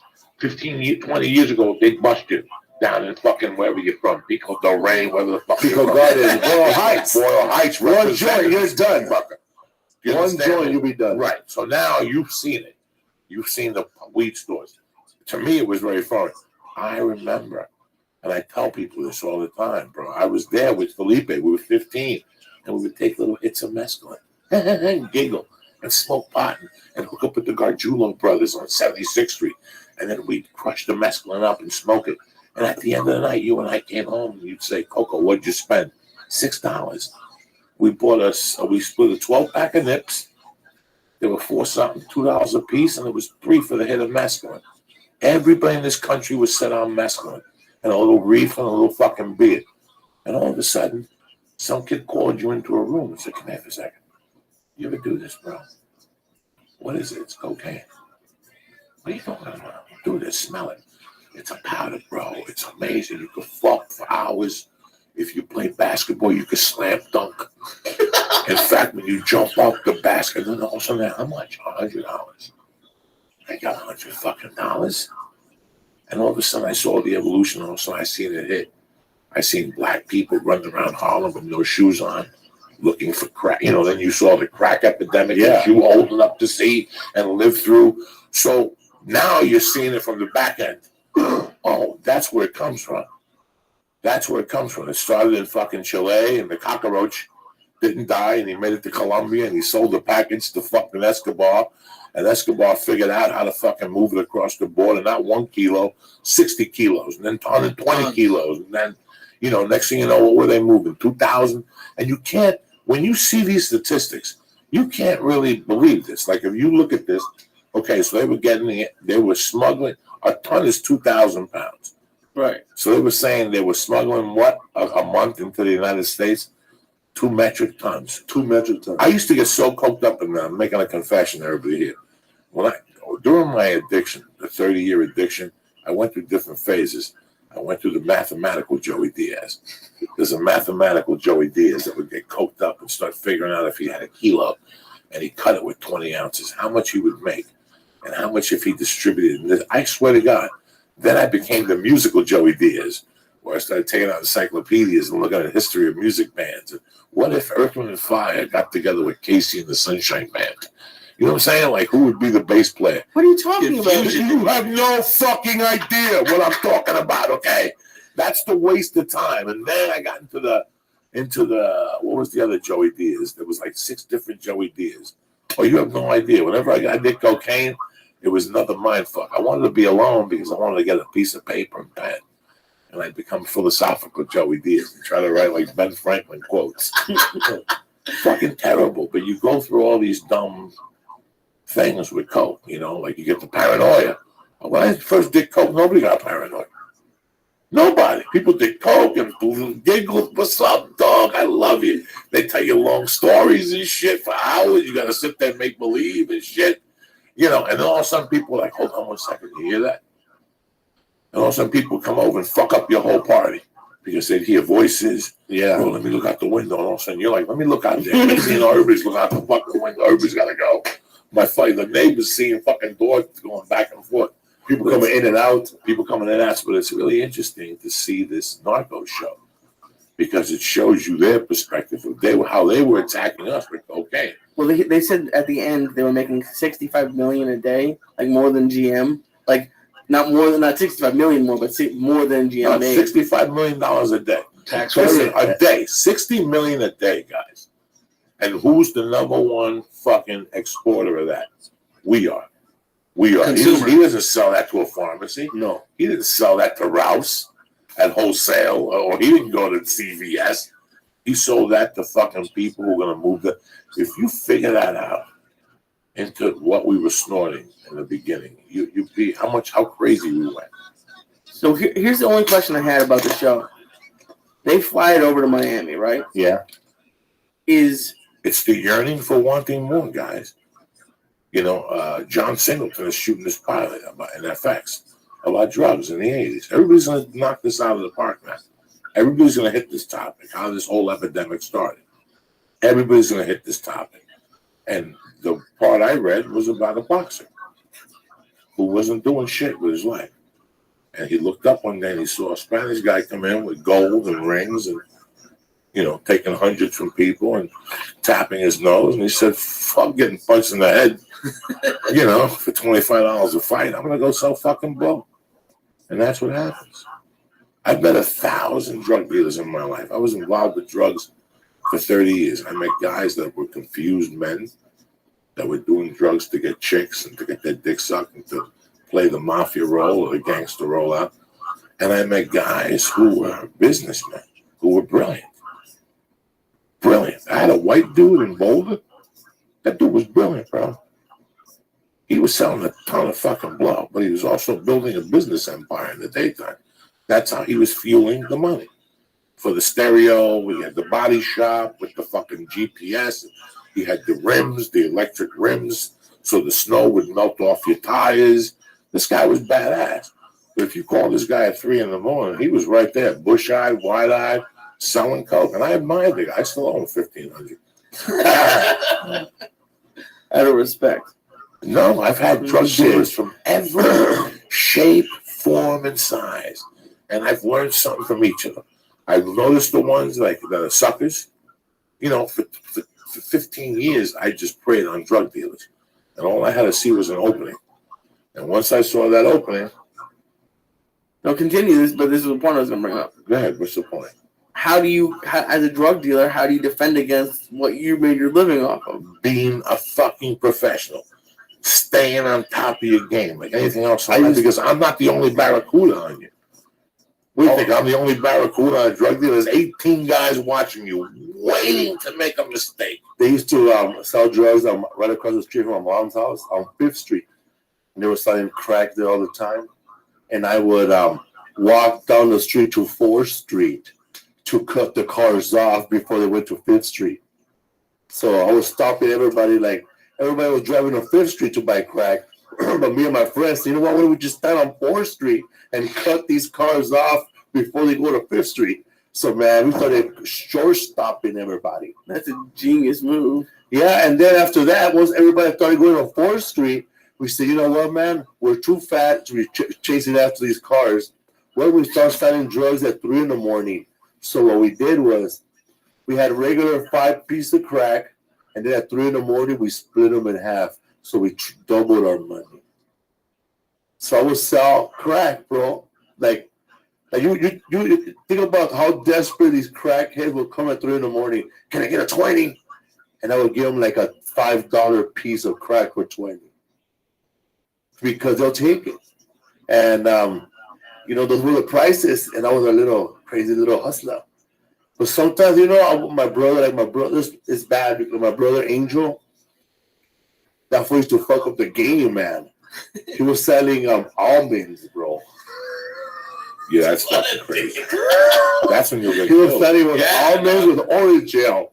So this fool would come back and shoot everybody. So I had to go back to 5th Street. I had a guy that was putting orange gel. that shit, dog. I had a guy that was putting orange gel in coke for a long time. What's the other shit that they have before orange gel? There's a different Ambisol. Ambisol. The best. You could freeze it. Yep. You could freeze. I don't know how he's doing it. Don't ask. I don't know the chemical balance. I'm not a chemistry. This is 30 fucking years ago. I knew this guy briefly. And I knew he was doing something with Ambisol because he told me he would take the coke into the city. I had one of my first cocaine dealers. Every time I went to his house. This is why when I saw the movie Boogie Nights, I knew that dude. The dude with the robe, with the Chinese. The Chinese guy with the fireworks. I knew that was my first drug deal. His name was Patty D. Patty D lived around the block from me. He was my first drug dealer. I ran interference in between him and one of his relatives who was a cop. They were favorite cousins. But since he become a cop, he couldn't hang out with his cousin no more and pick up the goods because he knew they were watching his cousins. So I would see the cop in the afternoon after school, and he'd give me an envelope. I'd walk over to Patty's, get what I had to get, take a couple bumps off the top, and at night the cop would come over and get his little envelope. That's how I knew the guy. So now, this is right after my mom died, bro. 15. I'm hanging out at Patty D's house. In the meantime, I'm hanging out with Didi Quintero and his brother Carlos. And Carlos is his unofficial bodyguard. People thought Patty D was a little gay, but they weren't sure, you know what I'm saying? But salute me. Sorry about that, guys. My allergies. Every time he went over there, he had a robe on. And you didn't know. He would sing songs and shit. Like he'd play music just like that dude in fucking Motorhead and Boogie Nights. That's what he plays, right? Same thing, bro. When you went over there, you knew you had to sit there for 20 minutes and get an ear beaten about the chick he just fucked that you never saw. You never saw none of his women. Mm-hmm. You just missed his bro. You just missed the hottest chick. I fucked her for 2 hours. She sucked my dick. I ate her ass. You just missed her. She would have sucked your dick if you got hit 10 minutes early. That's a control I have over women. What do you want? And then you tell him, let me get a gram. You know, I got $80. How much you owe me? Give me $80. And then you wait for a line, and he'd give you the smallest midget line. He'd do a big line. And in between that, he'd play music, and he'd start doing like the video dance to the music and shit. And you'd sit there bored to pieces, like, oh no, when is he gonna take his dick out so I can just kill this motherfucker? Oh my God! And then he accused Carlos of breaking into his house. So the relationship ended. But I bumped into him on Facebook, and we friended each other. And then when he realized that I was part of the fucking conspiracy, he unfriended me. Unbelievable, these fucking people. He was the weirdest dude ever. Always had a robe on. 2 in the afternoon, 10 at night, and had just finished fucking a chick. You just missed it. You missed her, bro. That chick. Should have been there, bro. She was hot, bro. All through blow up her nipples. It was awesome. Bit that bitch. And then my high school teacher, the camel, told me that if I couldn't get a hold of him ever, he goes, I wouldn't tell you this, but there's a spot on 135th in Amsterdam. It's a discotheque downstairs. It's Colombians and Dominicans. It's the first merge. It's the first Colombians became partners of the Dominicans. I'm taking you motherfuckers back to New York, 1983. And you'd have to park your car in Amsterdam, and he'd have 15 guys out there as parking maids. There was no meters. No, there was no valet. You parked your car and you got out, and there was a guy right there. Okay, look at get it. Okay, and you give him $5, and he'd walk you. That was their scam. They'd walk you to the discotheque. Then you walk downstairs. The place would be packed. In the daytime, they would play Colombian music, but at night, they would play disco music. Whatever. If you think you're too right. So you'd walk in, you'd fucking walk in, people would be dancing. The DJ would see you, and in the DJ box, there was a guy, and he'd go. And right there in front, everybody dancing, right? You'd walk in, and the guy would say, I got 2 powders for you. I got this shit from Colombia. I just got off the boat. It's called Pigeon Anger. And I got this other shit that's called Dead Muerto. What do you want? This is 100. No, they would only sell grams and 8 balls. Esto es un 100. This is 110. And this is 250. And this is 280. You give it to them. They had 4 turntables. Right in the back, 3 turntables. 3. They had 3. 2 of them were spinning, and 1 of them would stop. They'd take the aluminum. Bro, it was a 24-hour business. And then they would open the door, and you see that ledge where the door is? It'd have a drop. And that's where the package should be. You take the package out. He'd give you an extra, give you 2 bumps, wrap it up for you, and you went out the back door to the disco. And you pop right up on Amsterdam, dog.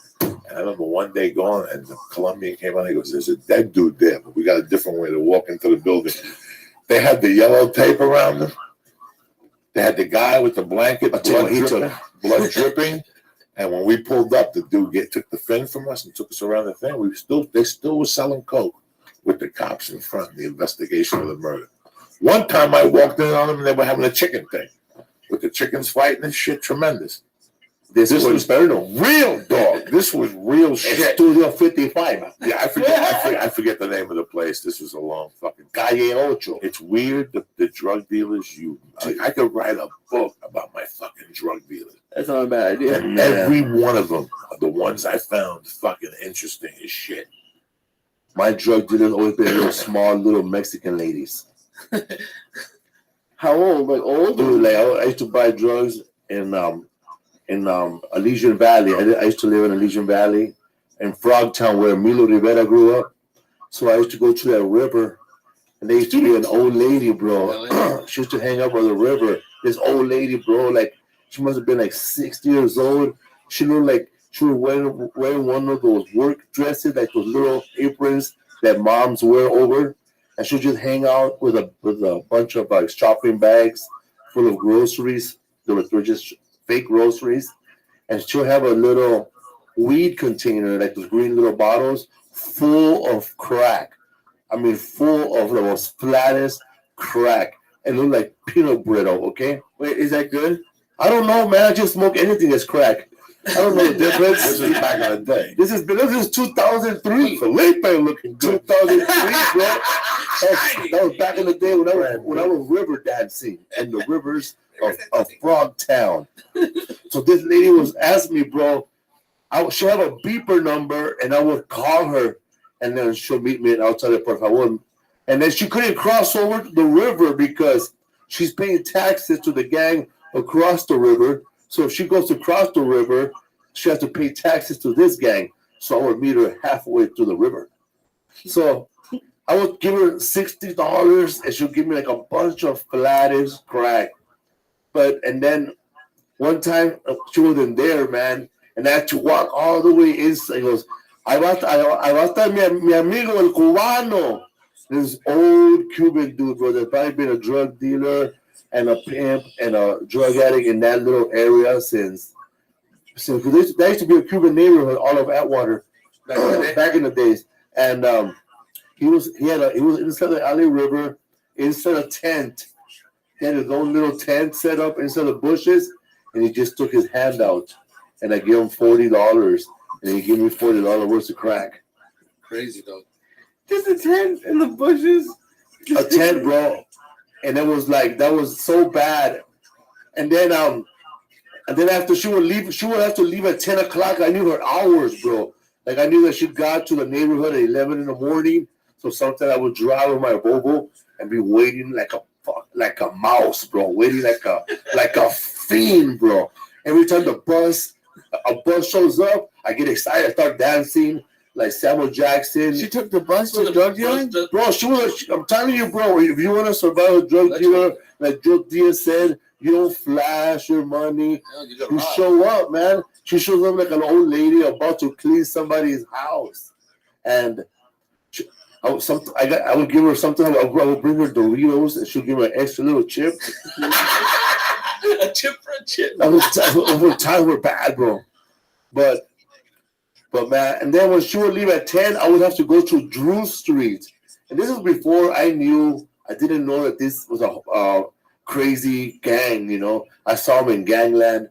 And I'd be over there, man. And this old Mexican man would meet me at 7 in the morning at this clinic, and he'll put crack cocaine inside of a big ass Mexican birote, a French roll. And he'll drop off his kids at school, go pick up Mexican bread, and he'll open up a concha, a Mexican bread, and put crack in there, and he'll hand me over a bag of bread, and he'll be on his way. Man, I was doing a lot of crack. I couldn't stop. Man, it was good though. Sometimes people do crack. Remember one time, man, I had a showcase, cocksucker. I had a coach, man. Never forget that, man. You came through like a thief in the night, bro. You came in, bro, blasting, man, like the guns of never ruined, bro. I was 2 days without sleeping, and Ivan calls you up, and he goes, "Felipe, I have a showcase today at 8 o'clock, but he'll sleep all day. He's gonna go pick you up." They go, "Why are you gonna pick me up?" Then remember we picked you up and we took you to the 7-Eleven. Then you hung out with us, and you're like, "Damn, I had no sleep, man. Pat Buckle was going crazy. But I did my showcase, man, with my eyes full blast, bro. Like a truck driver's eyes, man. I've been driving for 8 hours. My eyes were beaming me up, Scotty, man. I was like Garfield, man, doing his showcase. That's a nice jacket. Thank you, man. I love it. It's a Levi jacket. Thank you very much. Oh, no, it's a regular jacket. Just, and especially Spanish drug dealers. Like I had a black drug dealer on 125th and Broadway in 1994 when that song was popular. Mr. Wendell. Mr. Wendell. He was old and black, and he had white hair, and he was frail. He was a sweetheart, and he'd get blasted on those little bottles, not the pint, but the half pint. Yeah. And when you walked in, the bell went off. There was like a couple sodas in the refrigerator. It was a health food store, but it was really a weed store. And he would come up, and he had all the drugs. Like nobody in that business could you go to the window and say, "Yo, let me see what you got. Let me pick a bag." No, you put your $20 in, they throw a bag on, you take it, and you walk out of there. For some reason, I got so personalized with him that I'd say, "Mr. Wendell, what do you got? Show me what you got. Show me some love." And he'd throw out like fucking 6 bags. And I'd say, "I'm taking one of them," but I'd take one and drop it on the floor and give him 4 back. But he was so old. We would just take the 4 and the 20 and say, "I see the mile, player." And I just bend over, pick up the 20 and tie, and we'll walk out of there. It was fucking, look, I played so much with heat on those Harlem streets. Right before I left in 85, there was Cuban refugees everywhere in Harlem. They were everywhere, Silent Bob. I had been out of the game. My mom died in 79, so I had been out of contact with Cuban people. All of a sudden, they're everywhere. Everywhere in New York, West New York, they're smacking people, they're getting arrested and shit. That's all the shit you read about. Like, I didn't know really. They're running shit too? Okay, Juan, my stepfather, was part of 4 brothers. That's why they called the family Cuatro Vientos, the 4 winds. So 3 of them were in Cuba. He paid $10,000 to get one. He sent them back to Cuba after 4 days because the guy was a communist. Because he saw somebody walking down the street and they said something to each other. So, and they lifted their arm in a weird way.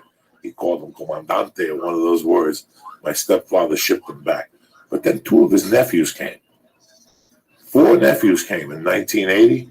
And by 1982, there was only 1 nephew left. 3 of them had been shot like dogs on the street. They came out to this violent. They tried to play it a different way. I had grown up with a guy named Dottie that my mom was friends with, that they tried to help out. That guy was pulling those scams when I was a kid. You know, you showing up with coke and he'd shoot you, take the money and the fucking drugs, that stuff. But when those Cubans came to that area, they fucking took over like this. But they lifted that, you know, they were like gangs. They were like gang members here in LA. They just lifted the violence, man. And let me see. There was a bunch of them that would sell weed. The bus takes you to 178th from Jersey over to George Washington Bridge. So all you have to do is walk out of the Port Authority and make a right and walk down that block and cut in and left. And you'd see a bunch of people standing on the street. They were all Cuban refugees. And they were selling weed. So I would go up to them. I became friends with them. They were selling nickel bags. Oh, yeah, and I become friends with one particular one. You know what I'm saying? I would always buy from him and buy from him. And after about 2 months, I knew I was leaving to Colorado. I just asked them, I said, "How do you get involved in this?" They're like, "You want to sell first?" I go, "Yeah, I'll help you sell. Like, you'd be great. You know English." They're like, "You make $1,000 a fucking day." So I'm like, "You make that much money?" It's like, "Oh, yeah, it's not bad." Selling weed? Selling weed. Here's the deal. Fucking. For every 25 nickel bags you sell, you keep $25. That was the level then. That's what you do as a refugee. You have no paperwork. You're an illegal. Maybe they weren't illegal. I don't fucking know. They came with that Mario boat thing. Yeah. But these guys, I couldn't judge those guys. Even at that age, at 21. I was 21 or 22. I'm like, so tell me again. You sell 25 bags and you make, and I go, what do you make a day? We make about 150, but you got to be out here from lunchtime to 2 in the morning. That's what you do. That's what you did 20, 30 years ago when you were a person who didn't speak English and you didn't have a way to feed your family. And they made $1,000 a day. No, I'm telling you that you have. This is what that they told me you make a lot of money when you go to a Denny's. When you walk into Denny's and you go, I want to be a waiter. Like that's a great job. You're gonna make a bunch of money. You don't know what a bunch of money is. But these guys were out there 12 to 12 selling 12 hours of nickel bags. Cars pull up. What do you got? Sensimilla. How much? $5. Give me 10 bags. Let me look at it. Let me sniff it. Let me get 10 for 12. These motherfuckers would just go, no, it's $5 a piece. They'd give you 25 bags, Lee, at $5. That means you have to give me $125. You keep 25, you give me 100. Once you give me $100, I'll give you another 25 bags. You sell those 25 bags, I'll give you give me 100. That's what you do when you're a drug dealer. So this is my office. I'm here watching TV. You're on the corner. Felipe's on Lancashire and Burbank and Silent Bob's by the car wash over there. Right. That's it. You guys sell nickel bag from 8 in the morning to midnight on those corners. No, I understand, but just like this, they probably make maybe $100 a night, right? They have to sell 25 by. That's what I'm saying. They have to sell 100 bags. You have to sell 400 bags to make 100 fucking bucks. Oh, 400. And in those days, you had that type of volume. 10 guys could do that. 10 guys could sell that much weed in a day. In like New York City or anywhere? New York City. With that type of volume. That's money just to be sitting down, not working, picking No. up sugar canes or nothing. No, you're outside hustling, wheeling, and dealing when the cops pick you up. Listen, there's a raid. Those neighborhoods always get raided. Those neighborhoods get raided every 6 weeks. You learn how to A, not have stuff on you, and B, how to know when the raids are coming, and C, how to pay to not make the raids come. If that's your occupation as a drug dealer, it's like anything else. You got to dive into it. The reason why, and I've always believed this, Felipe, you yourself like reading mafia books about history, anything organized crime. The reason why I think the mafia, they lost touch with what was going on the streets. They got so greedy on this end. To me, if I was building a mafia and you came to me and said, Joey, I want you to be a captain, what's the first job you're going to do? Is I'm selling street corners. Because I know in my mind, every street corner is $50,000 a month. I know this. That's the bottom end of any criminal organization, is to control a neighborhood. All we need is 3 neighborhoods. North Hollywood, Studio City by Laurel Canyon and Ventura is ours, and Owen and whatever is ours. Those are 3 streets that within a year, we're going to be making $50,000 a fucking month, selling whatever we want, heroin, coke, on those corners. That's how a drug dealer, that's how a criminal organization looks at a street corner. Every street corner. If I have 3 street corners and I sell blow on those corners, and I put 2 badass motherfuckers on those corners to sell 50s of cocaine all day long, the uncut, rock, aluminum foil all day long. They're there from 12 to 2 in the fucking morning, and you know this. No drama. No parking the car, going upstairs. Shh, don't let my wife know why you're here. None of that shit. When you're an addict, that's where you go. Yeah. If I tell you I'm going to be there with the best cocaine in the city, uncut, what are you paying? Oh, Silent Bob, 60. I got it for 50. Right now in aluminum foil. My grams got rock in it for 50 I don't know what it sells for. I know within 90 days, I'm making $50,000 a month, and I'm just the guy that's picking the coke up and putting the operation together. I know that for a fucking fact. Each corner. Never mind. Now what happens if I put a bodega over there, and in that bodega I sell numbers and I take sports bets? So why are you going to sell the street corners then? Because I got to control the street corners. That's how criminal. What do you think? The mafia just sells drugs and the rest? No. Now you have to take the sports bet.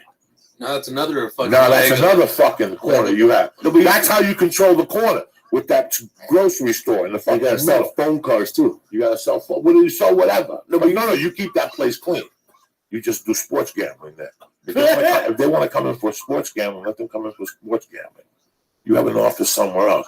That thing is, well, you can't do offshore betting. You're trying to get the money off the street, Felipe. But you start with the lowest numbers. If they know I can come to, let's say I'm a fucking Spanish immigrant, and I know I got to pay sneakers for my kid. But life is a motherfucker, and those immigrants know it's a motherfucker. Correct? Get a little Nikes. Okay, you all those Nikes. I come into your store. I know I could borrow $55 from. I could borrow $75 from Silent Bob to pay him $102 next week.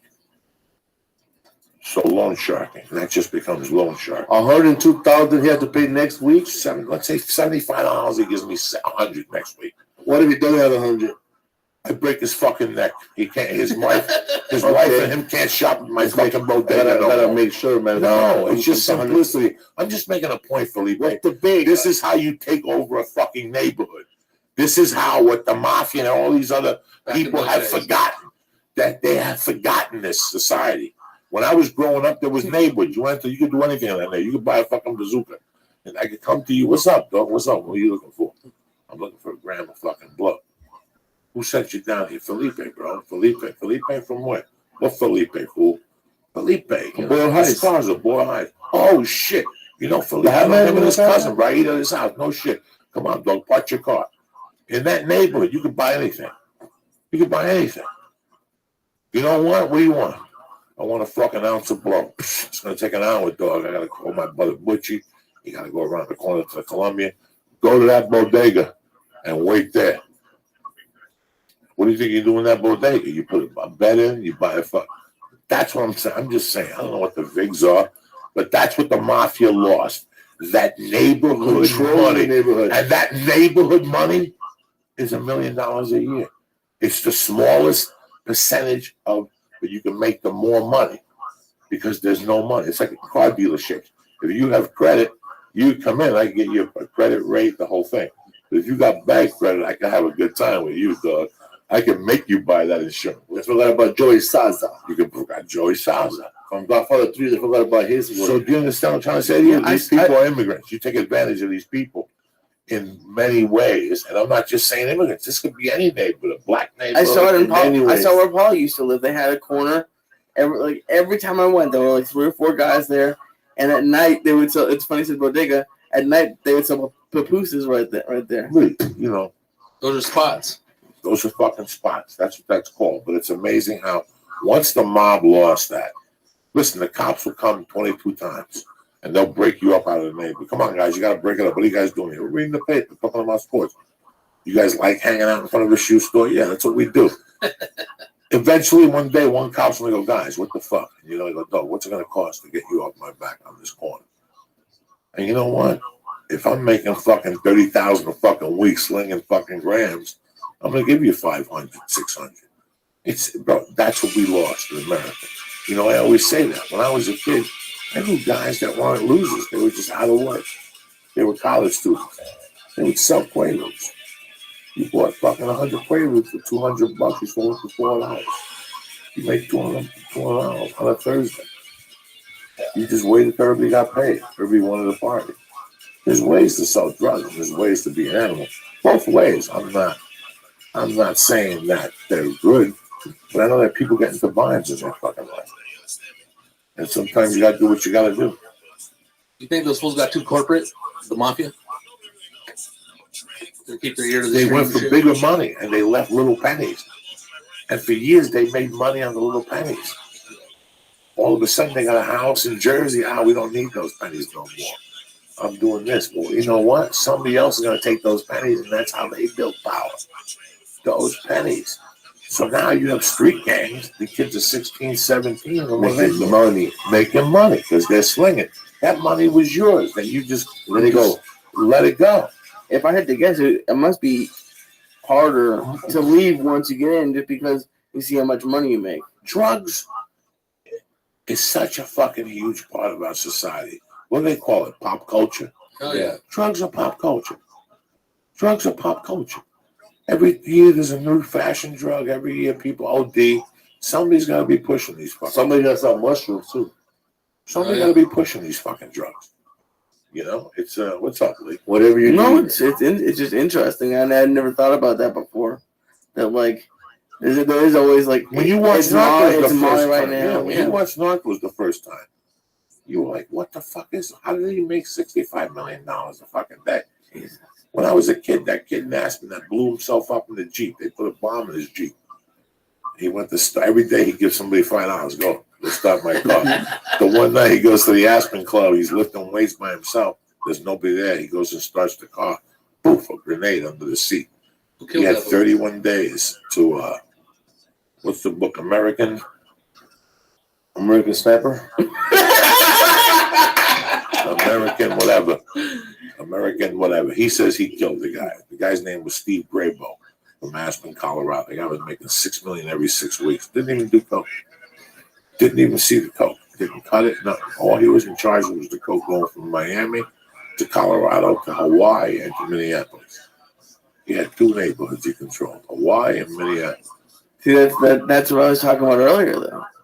He only had 2 neighborhoods, and it gets fucking blown up with a grenade. In a car Jeep, but he was also making $6 million every 6 weeks. If you were making $6 million every 6 weeks, bitch, you better check your sneakers for grenades, because I'm blowing you out myself. You follow Check me? under my bed. You're making $6 million every 6 weeks. You know, you're part of something that's just gigantic. Hey, fool. When they go to you, what do you? I was going to tell Felipe, those 2 brothers from Chicago, those fools were young, huh? Those drug dealers that caused all that shit in Chicago. That's why everybody's getting killed and shit. Although the 2 drug dealers in Chicago, they're twins, and they were the ones that were moving all the cocaine for the Mexican cartel. And they were the main drug dealers out of Chicago, and they got arrested, and they're talking. Yeah, they turn state's evidence and shit, but that's why everybody's getting murdered out there, right, fool? Yeah. It's caused all that fucking shit. They were young assholes. Half the places you guys drive by are stash houses. Half the places that you see that you're like, dog, look at that place. That place is never busy. Go in the back room. You think they got tomato paste back there? They got 35,000 pounds of blow back there waiting to distribute to your neighborhood or some other neighborhood. There's a block up here that I'm convinced almost every store is that Magnolia on the way into Burbank. Like, we stopped by one of those pet stores. There's like one thing on each corner, and they sold like 4 things in the entire store. And they're on Magnolia. And then they have 3 Halloween stores on Magnolia. You know that? And a Donald Trump piñata. Yeah, it's fucking crazy. Yeah, it's sucky. Look at this pool. So break down Mexican independence for me, son, Bob. What happened today on this particular thing? Hidalgo, right? The scream and shit. Don't look at him. He don't know. You know this shit. You're September 16th, dude. him with fucking dummies. Before the revolution, this is late 1800s, and fucking was a priest, like a criollo, right? A fucking light skinned fool, and fucking and what Jose Maria Morelos and all that shit. They fucking started that fucking Mexico that march towards independence, getting away from the Spanish crown and shit, under Spanish control, and actually becoming Mexico a country in and of itself. And fucking when was all the way up here and shit. So 4 years of college is all you got. Yeah, what do you fucking know? I thought you were gonna break it down for me. I give you the spotlight. Fuck, dude, I haven't took that fucking course in days. Did he major in Mexican history? I'm a history Please, major. don't put him on the spot. But He majored in a part-time job. He's gonna be a fucking attorney. That means his major was history. those were the roots of pretty much Mexican independence, and then resulted in the 1910 Mexican Revolution. Dude. So the Mexican Revolution was 5th of May. 1910. Now, 5th of May, Cinco de Mayo, that's a struggle Cinco between de the Mayo French. is the battle. Cinco de Mayo, the Battle of Puebla, where 2,500 Mexican farmers with rakes and leaf blowers beat the shit out of the French. That's fucked up that it's Mexican independence and it's a Jew week too. It's Rosh Hashanah. Rosh Hashanah, Rosh Hashanah. Wasn't it fucking Salvadorian Independence Day yesterday? Yeah, I think Hispanic week is all Mexican Independence Day. September, the month, right? September, Hispanic Heritage Month. Hispanic Heritage Month. From Hispania. And nobody knows. You know, they make up things. It's the fucking weirdest thing, bro. It's like half the menu on Taco Bell is not Mexican. Mexicans don't even know what the fuck they are. But that's the same with Chinese food. When you talk to Chinese people, they're like, shit. The shit you motherfuckers eat is not the shit we Garbage. I don't mess with no Mandarin Chinese food. Steve Simone didn't like it as much. He went to China. He's I like American Chinese food better. My Yeah, favorite Chinese that's food is what from the we Hunan dynasty. That's what we're fucking raised on. Oh. We're raised on Hunan, American Chinese food with the mustard and the egg Hunan yolks. province. You know, what are you giggling about? Fuck up. What's the matter with you? Nothing. Everything all right? I know You the thing looking about good? orange chicken. What? You looking good. What do you eat when you go to Chinese restaurants now? Now Tofu. that I'm vegan, I just eat the noodles. The noodles by themselves. Plain noodles. Say, liver. That little star kicking in, the little Jewish Oh, star. please. Joey didn't get the weight loss surgery because he couldn't eat Chinese food. And now you're saying that all you eat is plain noodles? That's all I eat, man. Look good, dude. Or sometimes, I order the I eat a lot of Thai food, bro. like the yellow curry, green curry, red curry with brown rice, man. That's just down. Or the dessert, the sticky rice and mango is so good. You gotta try it, Joe Diaz. All right.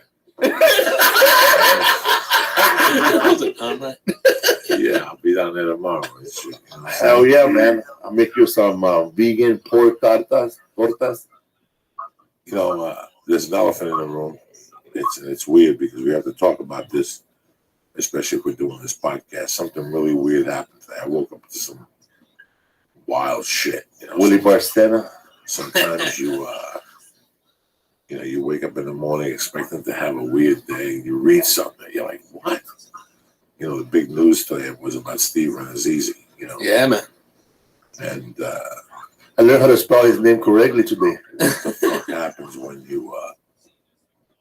when you get caught in something? You know, I'm not mad at the guy. You know, I don't know him. I've known him for 20 years since he came out here. Whenever he said he came out here, I've never had a problem with him. He's always stuck up for me, you know. He always said hello to me. And then you always read this, and you go, what? The I got a couple of emails like, did you see this? Like, I'm supposed to call him an asshole, whatever. Hey, man, I've been there. That's why I tell people, be careful what you get yourself involved in. But, you know, I didn't tell my mother I got left back. I was gonna say, like, do you guys? I used to love to lie. I like about crazy things, like and like shot and like do all that stuff. So like, obviously it's not excusable, but what if like it just got bigger and bigger, but then he said it on Marin, so that's not good. But I don't know if you can call him a bad person just for one thing. We've all fucking told a lot. You know, it was to a certain age. I lied too, man. I fucked up my leg one time, man. I was running from the cops, and I was running from the cops because I thought they were like coming after me, but they just turned the lights on and went to go chase somebody else. So me being paranoid, I ran and I fell in a ditch, and then I was crawling all the way home. And I remember telling my friends, "I got jumped by these 3 Nazis, bro." Fighting for the cause. I got jumped by these 3 fucking skinheads, bro. And they're like, really, bro? They jumped you? Yeah, man. Fucking. You lied. I fucking lied. It's embarrassing. I mean, we all fucking lie. It's fucking embarrassing We'll eat to that tell brownie you right now. Bob or what? We'll eat that brownie. That's a I good think one. I'm over there, man. Mr. Lebowski over there, man. Trying to eat the brownie. Listen, man, I used to lie, pal. Oh, my God. I was living in a fucking lie. I was like 27. Once I went to jail, I'm like, you know what, man? I see how these guys lie. Fake as you make it, Doctor. Once you go to fucking jail, you see these guys with broken down socks. Nobody visits them, and they're telling you how they were pimp on the outside. I had tons of money. I had millions of shit. Nobody fucking visits you. Bricks. You got no TV. You know, when you got no TV in your fucking room, there's got to be a problem. You split that one. I'm good. We likes chocolate. I'm beyond good. Yeah, like a fucking Beyonder. So fucking brownie. I didn't even know that he was from New York. That was a I shock. thought he was from Boston. And then apparently like he got his girlfriend up in it. Like he said she was working there too, and maybe she wasn't. It's scary. Like it's scared now. Now you have to think about what you say. He had it all planned out back.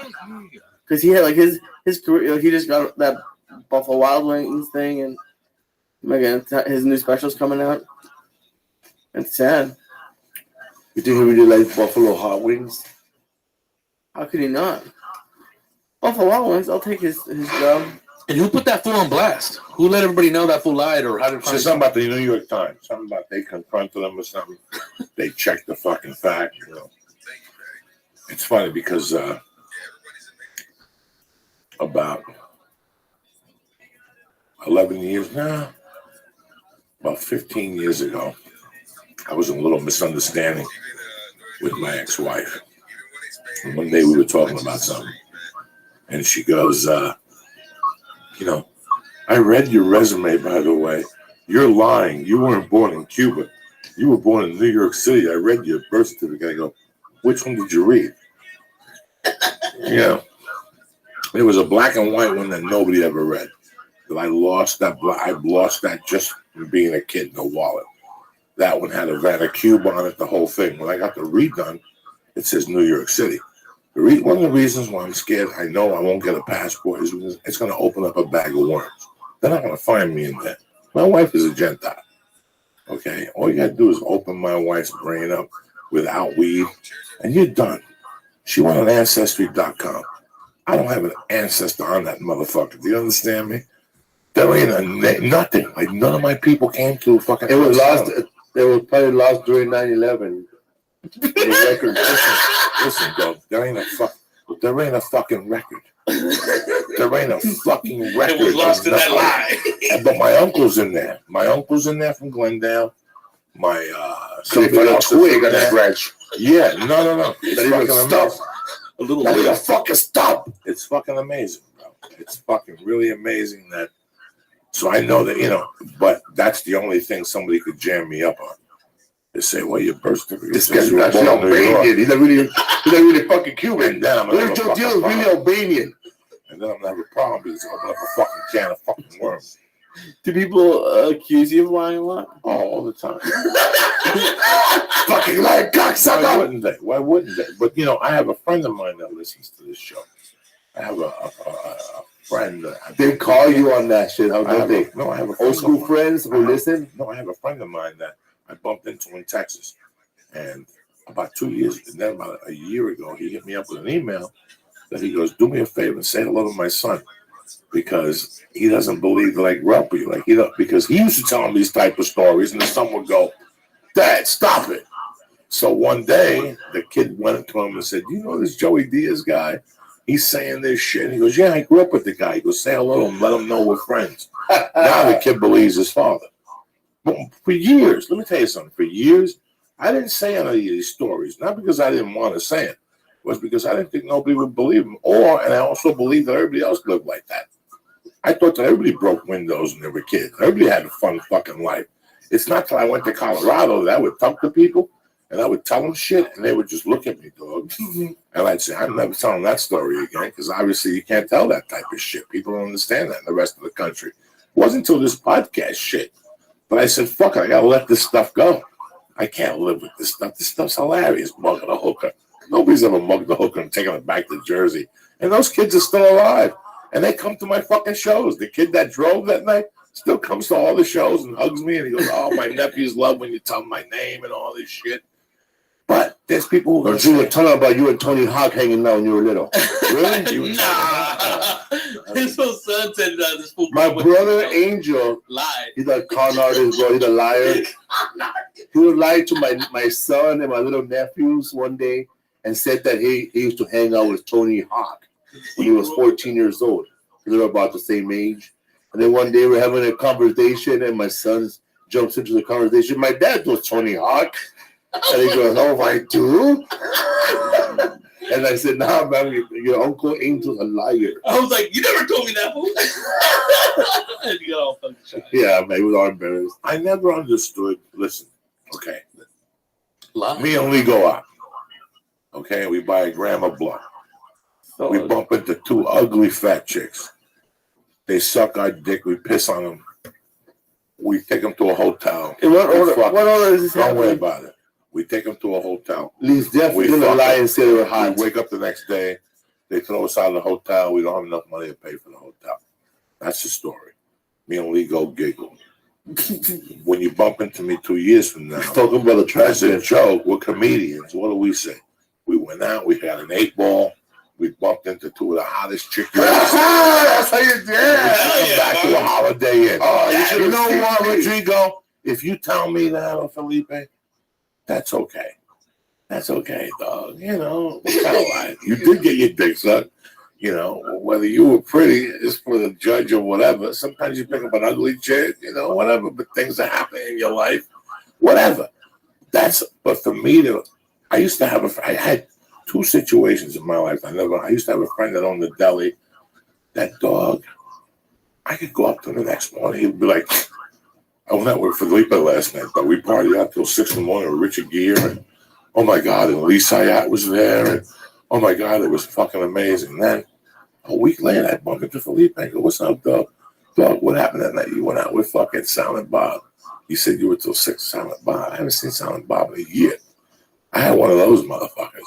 Oh, that was just, you know. And you'd sit there and go, why would somebody say that? But you knew if you went back and you weren't going to win the argument. I said that. I said the time before. I didn't say him. I said he was one of those dudes. He just, and then I grew up with this girl way before you guys were around. Chachi. Remember Chachi? Scott Baio. This girl in high school just made up a story there. She was dating Scott Baio. Dog, this went on for like 2 years. Thought a girl. Every fucking Monday. Wow. I'm dating Scott Baio. And she would have pictures of her with Scott Baio, but with 20 other people. And Scott Baio was on the other side of the room, and she'd be on this side of the room. And she'd tell me how, oh, no, he doesn't want us to know, anybody to know that we're dating. We're going to the junior prom together and shit. And the junior prom came, and she came with some fat dude with pimples. I never called her on it because why would you make that up? You have to feel bad on your own just walking around thinking that shit. Back crack on. You have to feel bad just thinking that in your mind. Right or wrong. You have to think that you feel bad just thinking that you said that lie. That Scott Baio's going to come to your fucking wedding. I remember, man, I lied to my mom. No, did I lie to my mom? I lied to my mom a bunch of times. No, I lied to my dad. Oh, yeah, I know. I think I lied because I messed up my hand somehow outside somewhere. And I told my dad that I messed up my hand trying to catch a home run at Dodger Stadium. That what you were working on? No, that was a kid. Because I had like this purple thing on my hand. And I didn't know how it got there, right? I have this purple permanent bruise on my hand. So one time my dad asked me, why do you have that there? And I must have bumped into something. I said, no, I was trying to catch this baseball at Dodger Stadium right now. And we were both there. And then I felt bad because I lied to him. I never told him the truth. I lied. I feel so bad now about my mom. I told her so many lies growing up. I told my stepdad, well, I tried telling him lies. That motherfucker was a lie detector. That dude was just a fucking lie detector. Like I said, all those years, I just lied my way through them. I'm going to get money on Friday. I'm waiting for this. I'm waiting for that. They were just fucking lies, man. I'm happy I stopped that shit. But when you're wheeling and dealing, it's okay to lie. It's when you lie to your friends about fucking weird shit, you know. I want to have to lie to them before, you know. I lie sometimes too. And I said, yeah, man, you had a great set, bro. Your set was killer, bro. I'm surprised they didn't sign you. It's hard because you have to remember them. Like if you lie to everybody, you have to like remember all the lies. It must be hard to like keep straight. I would have been nervous walking around fireman. You know, it's funny. I was on Marin, and I told the story on Marin. This is the type of shit that people are just, you know. I told the story on Marin. I was very fortunate. When I was a young man, I wanted to learn how to do so many weird things. And when I moved to Aspen, I met a chick, and her husband was this fucking closet killer. Don't be lying. And all this guy did was we became friends, and after a while he showed me his weapons. And then after a while he showed me how to shoot. I would spend the Friday night with Was him. that the ice cream guy? No, this is just a regular white dude that was a great guy, big motherfucker, Vietnam vet, trained the whole fucking thing, and he'd take me to the mountains. I'd pay for bullets, and he'd let me shoot his gun. He'd teach me how to shoot them from angles and shit. And one day the guy trusted me. He goes, "Listen, Doug, I really want to rob the Bank of Aspen. I've got these plans." He took me to fucking lunch, and he came out with the most detailed fucking plan of robbing Blueprints and shit. everything. How long have you been planning it for? A year and a half before he met me. He just needed guys. And his plan was to rob the Bank of Aspen Christmas Eve. You know when you're telling a story, okay? And you're just excited that you're telling the story. Yeah. I said, when I told the story, I go, we were going to rob the bank on Christmas Day. Oh my God. I got 50 people that are calling me a liar because the banks are closed on Christmas Day. So, do you understand me what you got to deal with any way you put it? We deal with this. There's people that, there's people I thought that you said Christmas Eve. right. But in the rush of the story, I said, we're going to rob them Christmas Day. And the fucking people, they were, oh, banks are closed on Christmas Day. Bad Santa too. You know, banks are closed on Christmas Day. It was fucking. Christmas Day So, present. you know, it's people will scrutinize no matter what. But for me to make up something, I don't gain from it, bro. Well, they can. Listen, not to interrupt you. Let me tell you something. I'm gonna tell you something. You know I love you. I don't I mean love to you too, interrupt man. you. Let me tell you something. I've forgotten more good fucking stories than the stories I remember. I did drugs for 30 years. I've forgotten fucking good stories. I'm gonna go home next week and I bump into my friends and they pull me over and they'll go, the last time I saw you, ba-ba-da, ba-ba-da, ba-ba. Between you and I, some of them could be bullshit because I don't remember it all. But some of them, I catch it and I start thinking about it going, oh shit, I did eat shit. Yeah. I remember I learned something. A friend of mine. I really don't know the guy, man, but he told me what's up every time. Yeah, a goofy friend of mine. We're all fans of this movie. A goofy friend of mine gave me a book in Miami one time. And it was the book by, and it made a lot of sense to me. It was the book by Henry Hill's daughter. She wrote a book. What's it called? Who the fuck knows? My father's a bum. So she wrote this fucking book, you know, just not saying that he was a liar, but saying that he was like fucking a bum.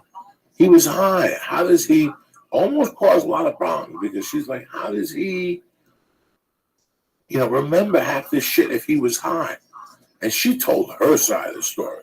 Like the funniest thing ever, that's funny to us, that movie, they stole it, was that in real life, he was living with Karen in Seattle, Washington.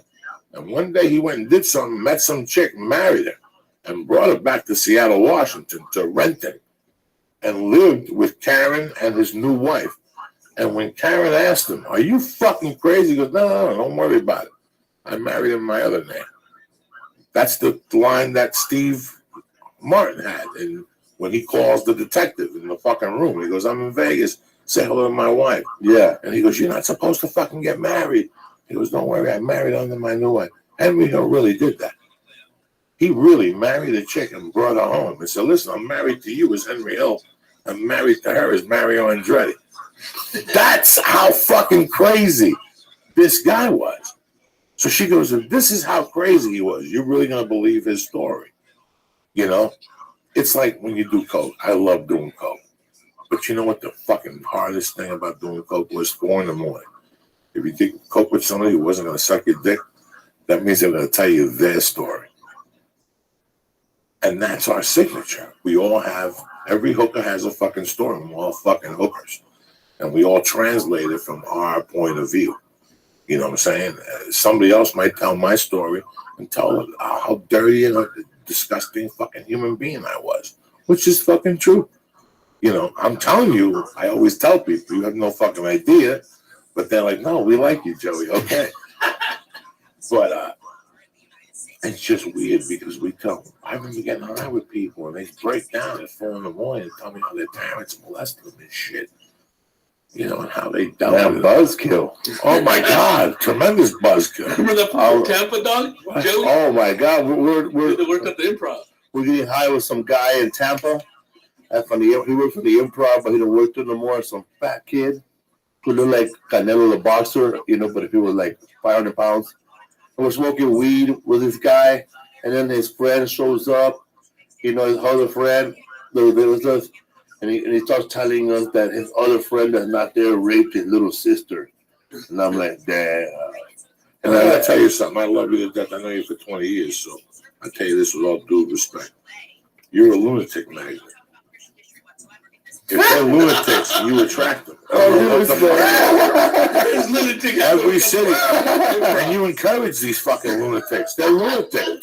You make them pick you up and go to lunch with these savages. And then they come to my shows about Birdman, missing an eye, with 16 people. And they're like, hi, we want to take it to our home to eat dinner. Felipe came over. Listen, Felipe's to a different level. I don't go home with people eat fucking lunch. You're a fucking lunatic, man. I know, man. I'm in Odessa, Texas, and the owner of the club was Felipe. You want to go to some fights? Sure, man. Let's go. Halfway there, what kind of fights are these, man? Dog fights will make you drop me off. I don't want to go. Felipe, and he takes the ride and he lets them pick him up and he hangs out with them. And then he gives them your number. Hey, bro, I'm with this guy, dog. He picked me up at the airport. He loves this house eating. It's fucking crazy. You mingle with these fucking people. Sure, they're buzzkills. I spot them. I see them with their. They try to get you right away, huh? Oh, dog! They try to because I like when you notice them, man. Your head starts nodding, and you start talking fast, and you pick up your phone, and you gotta go. Listen, dog. First of all, I'm deaf. I'm legally deaf. So if it's you and noise in the room, I'm here. Like last night, we're having a conversation with the nicest guy in the world. I heard nothing.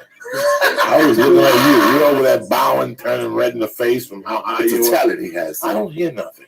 So when you see my head bowing and you continue, like I know if I'm talking to somebody, what's going on. If I come up to you, I'm like, hi, you know, my name is Kyle. I'm a big fan. And I'm looking at you and you have like this weird, confused look like that. I know I'm walking the fuck away from you. I caught you at a bad time. Oh, you welcome to that comedian from Houston? Joey, I made $50,000 last month. I made $20,000 this month. Which one? Remember that guy from Houston? He'll tell you that he made $50,000 last night, selling DVDs, working for Mencia. Now I want to borrow $1,000. Oh, no. It's like when you're in jail, dog. That's how much money I got. I got paper everywhere. Dog, let me get some cigarettes and shit. I'll hook you up next week. Yeah. Why do you gotta fucking lie to me? No, you need to. Felipe attracts every lunatic there is out there. But not only does he attract them, because Duncan has the same power. Duncan's people come and they walk in and they got big eyes and they're like, can I talk to you for a second? I had this vision. Listen, let me talk to you later on. All right? Here's a joint. Go in the corner and smoke it. Step out in the street by the bus there. I'll be right out. There's some lunatics out there. But in the world of lunacy, nobody attracts them and keeps them around. Like Felipe. Felipe gives lunatics like gasoline. Like he gives them a hope to live till next time. Like, let's not be back in the year and shit. Don't cry. You hold on. Don't kill yourself. Don't shoot your mother. I'll be back. We'll feed your bird, man. And then they'll show up to the shows and go, I'm friends with Felipe. And you're like, listen, I don't know what the fuck's going on, but I can't do. What was it? One night there was a friend of yours somewhere that tormented me. This had to be around a year ago. San Jose? No. No, this was somewhere else. Spanish guy. He tormented me. He bought tickets for the boat show. He's probably listening right now. Michael Myers, bro. No. Michael Myers. Oh, from Houston, fool? Nah. Houston got a lot of fucking lunatics, dog. Back in the day, me and Felipe used to have some good fucking times in Houston, Texas. Listen, I loved it. I tell you, if I could, I don't give a fuck about drugs. I was born to do drugs. I was born to get my dick sucked and get freaky and get horned up and look out windows. It was a horrible time in my life, but then again, I fucking loved it. Will I do it again? No, I would never get high again. I didn't want to know what that feels like ever again. That was just crazy. And I saw this guy in his worst time, and he saw me in my fucking all-time worst time. So, what's up with you, fucko? You ready for another edible? Did you eat a piece of chocolate? No, man. Why not? Well, then you gotta eat a star. Because I had 3 stars. So who gives a fuck? We all ate 10 things. Who gives a fuck what So I'm done right now. You're not done. You're not done till the show's over. You're crazy. So pick something. You want a star or a piece of chocolate? Which one you want? Neither. A half a star or That a piece star's of pretty strong, man. Yeah, it is. That way you think I eat them, Cole, because Man, that's for the shitty. first 30 minutes, I'm just still here listening to you. You want to eat a star? You want another one? I'm good with that star, man. I'm gonna eat it. I got the Star of David in my heart. All right.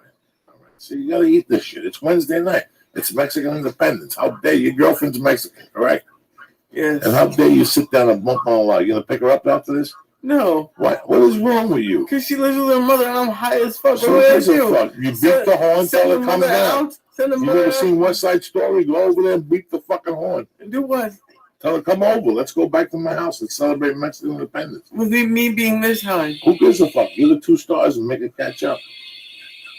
What's wrong with you? I'm giving you all these ideas here. So you figure out how to get a little taste before you go to Las Vegas. And you're acting like a half a fag. We're going to have lunch tomorrow. What? Yeah, lunch. What's lunch? That's 40 out of your pocket and you No, don't get a guts. she's coming over. She's coming off for sure. Yeah. What's she making? I don't know. He said, I got to deal with it. He's worse than you with the vegan shit. I got a vegan and a fucking Jew that don't know what she's making. Her mom is a little bit upset with you, Felipe. Why? Because she saw you on Platinito, the one with like and Paula told her that you're vegan, and she goes, no. She gets very upset. She shakes her head and goes, no. So, I don't know. I'm still upset he's a fucking vegan. We used to have fun when he used to eat meat. You could take him to places and eat. Now he's a fucking vegan. He's eating olive oil off his fingers and shit. I need that shit. I'll tell Rodrigo about that restaurant right next to the hotel you always eat. The donut shop, Shrimps. Shrimps? The one with Shipley's. the hot dogs? The hot dog bun.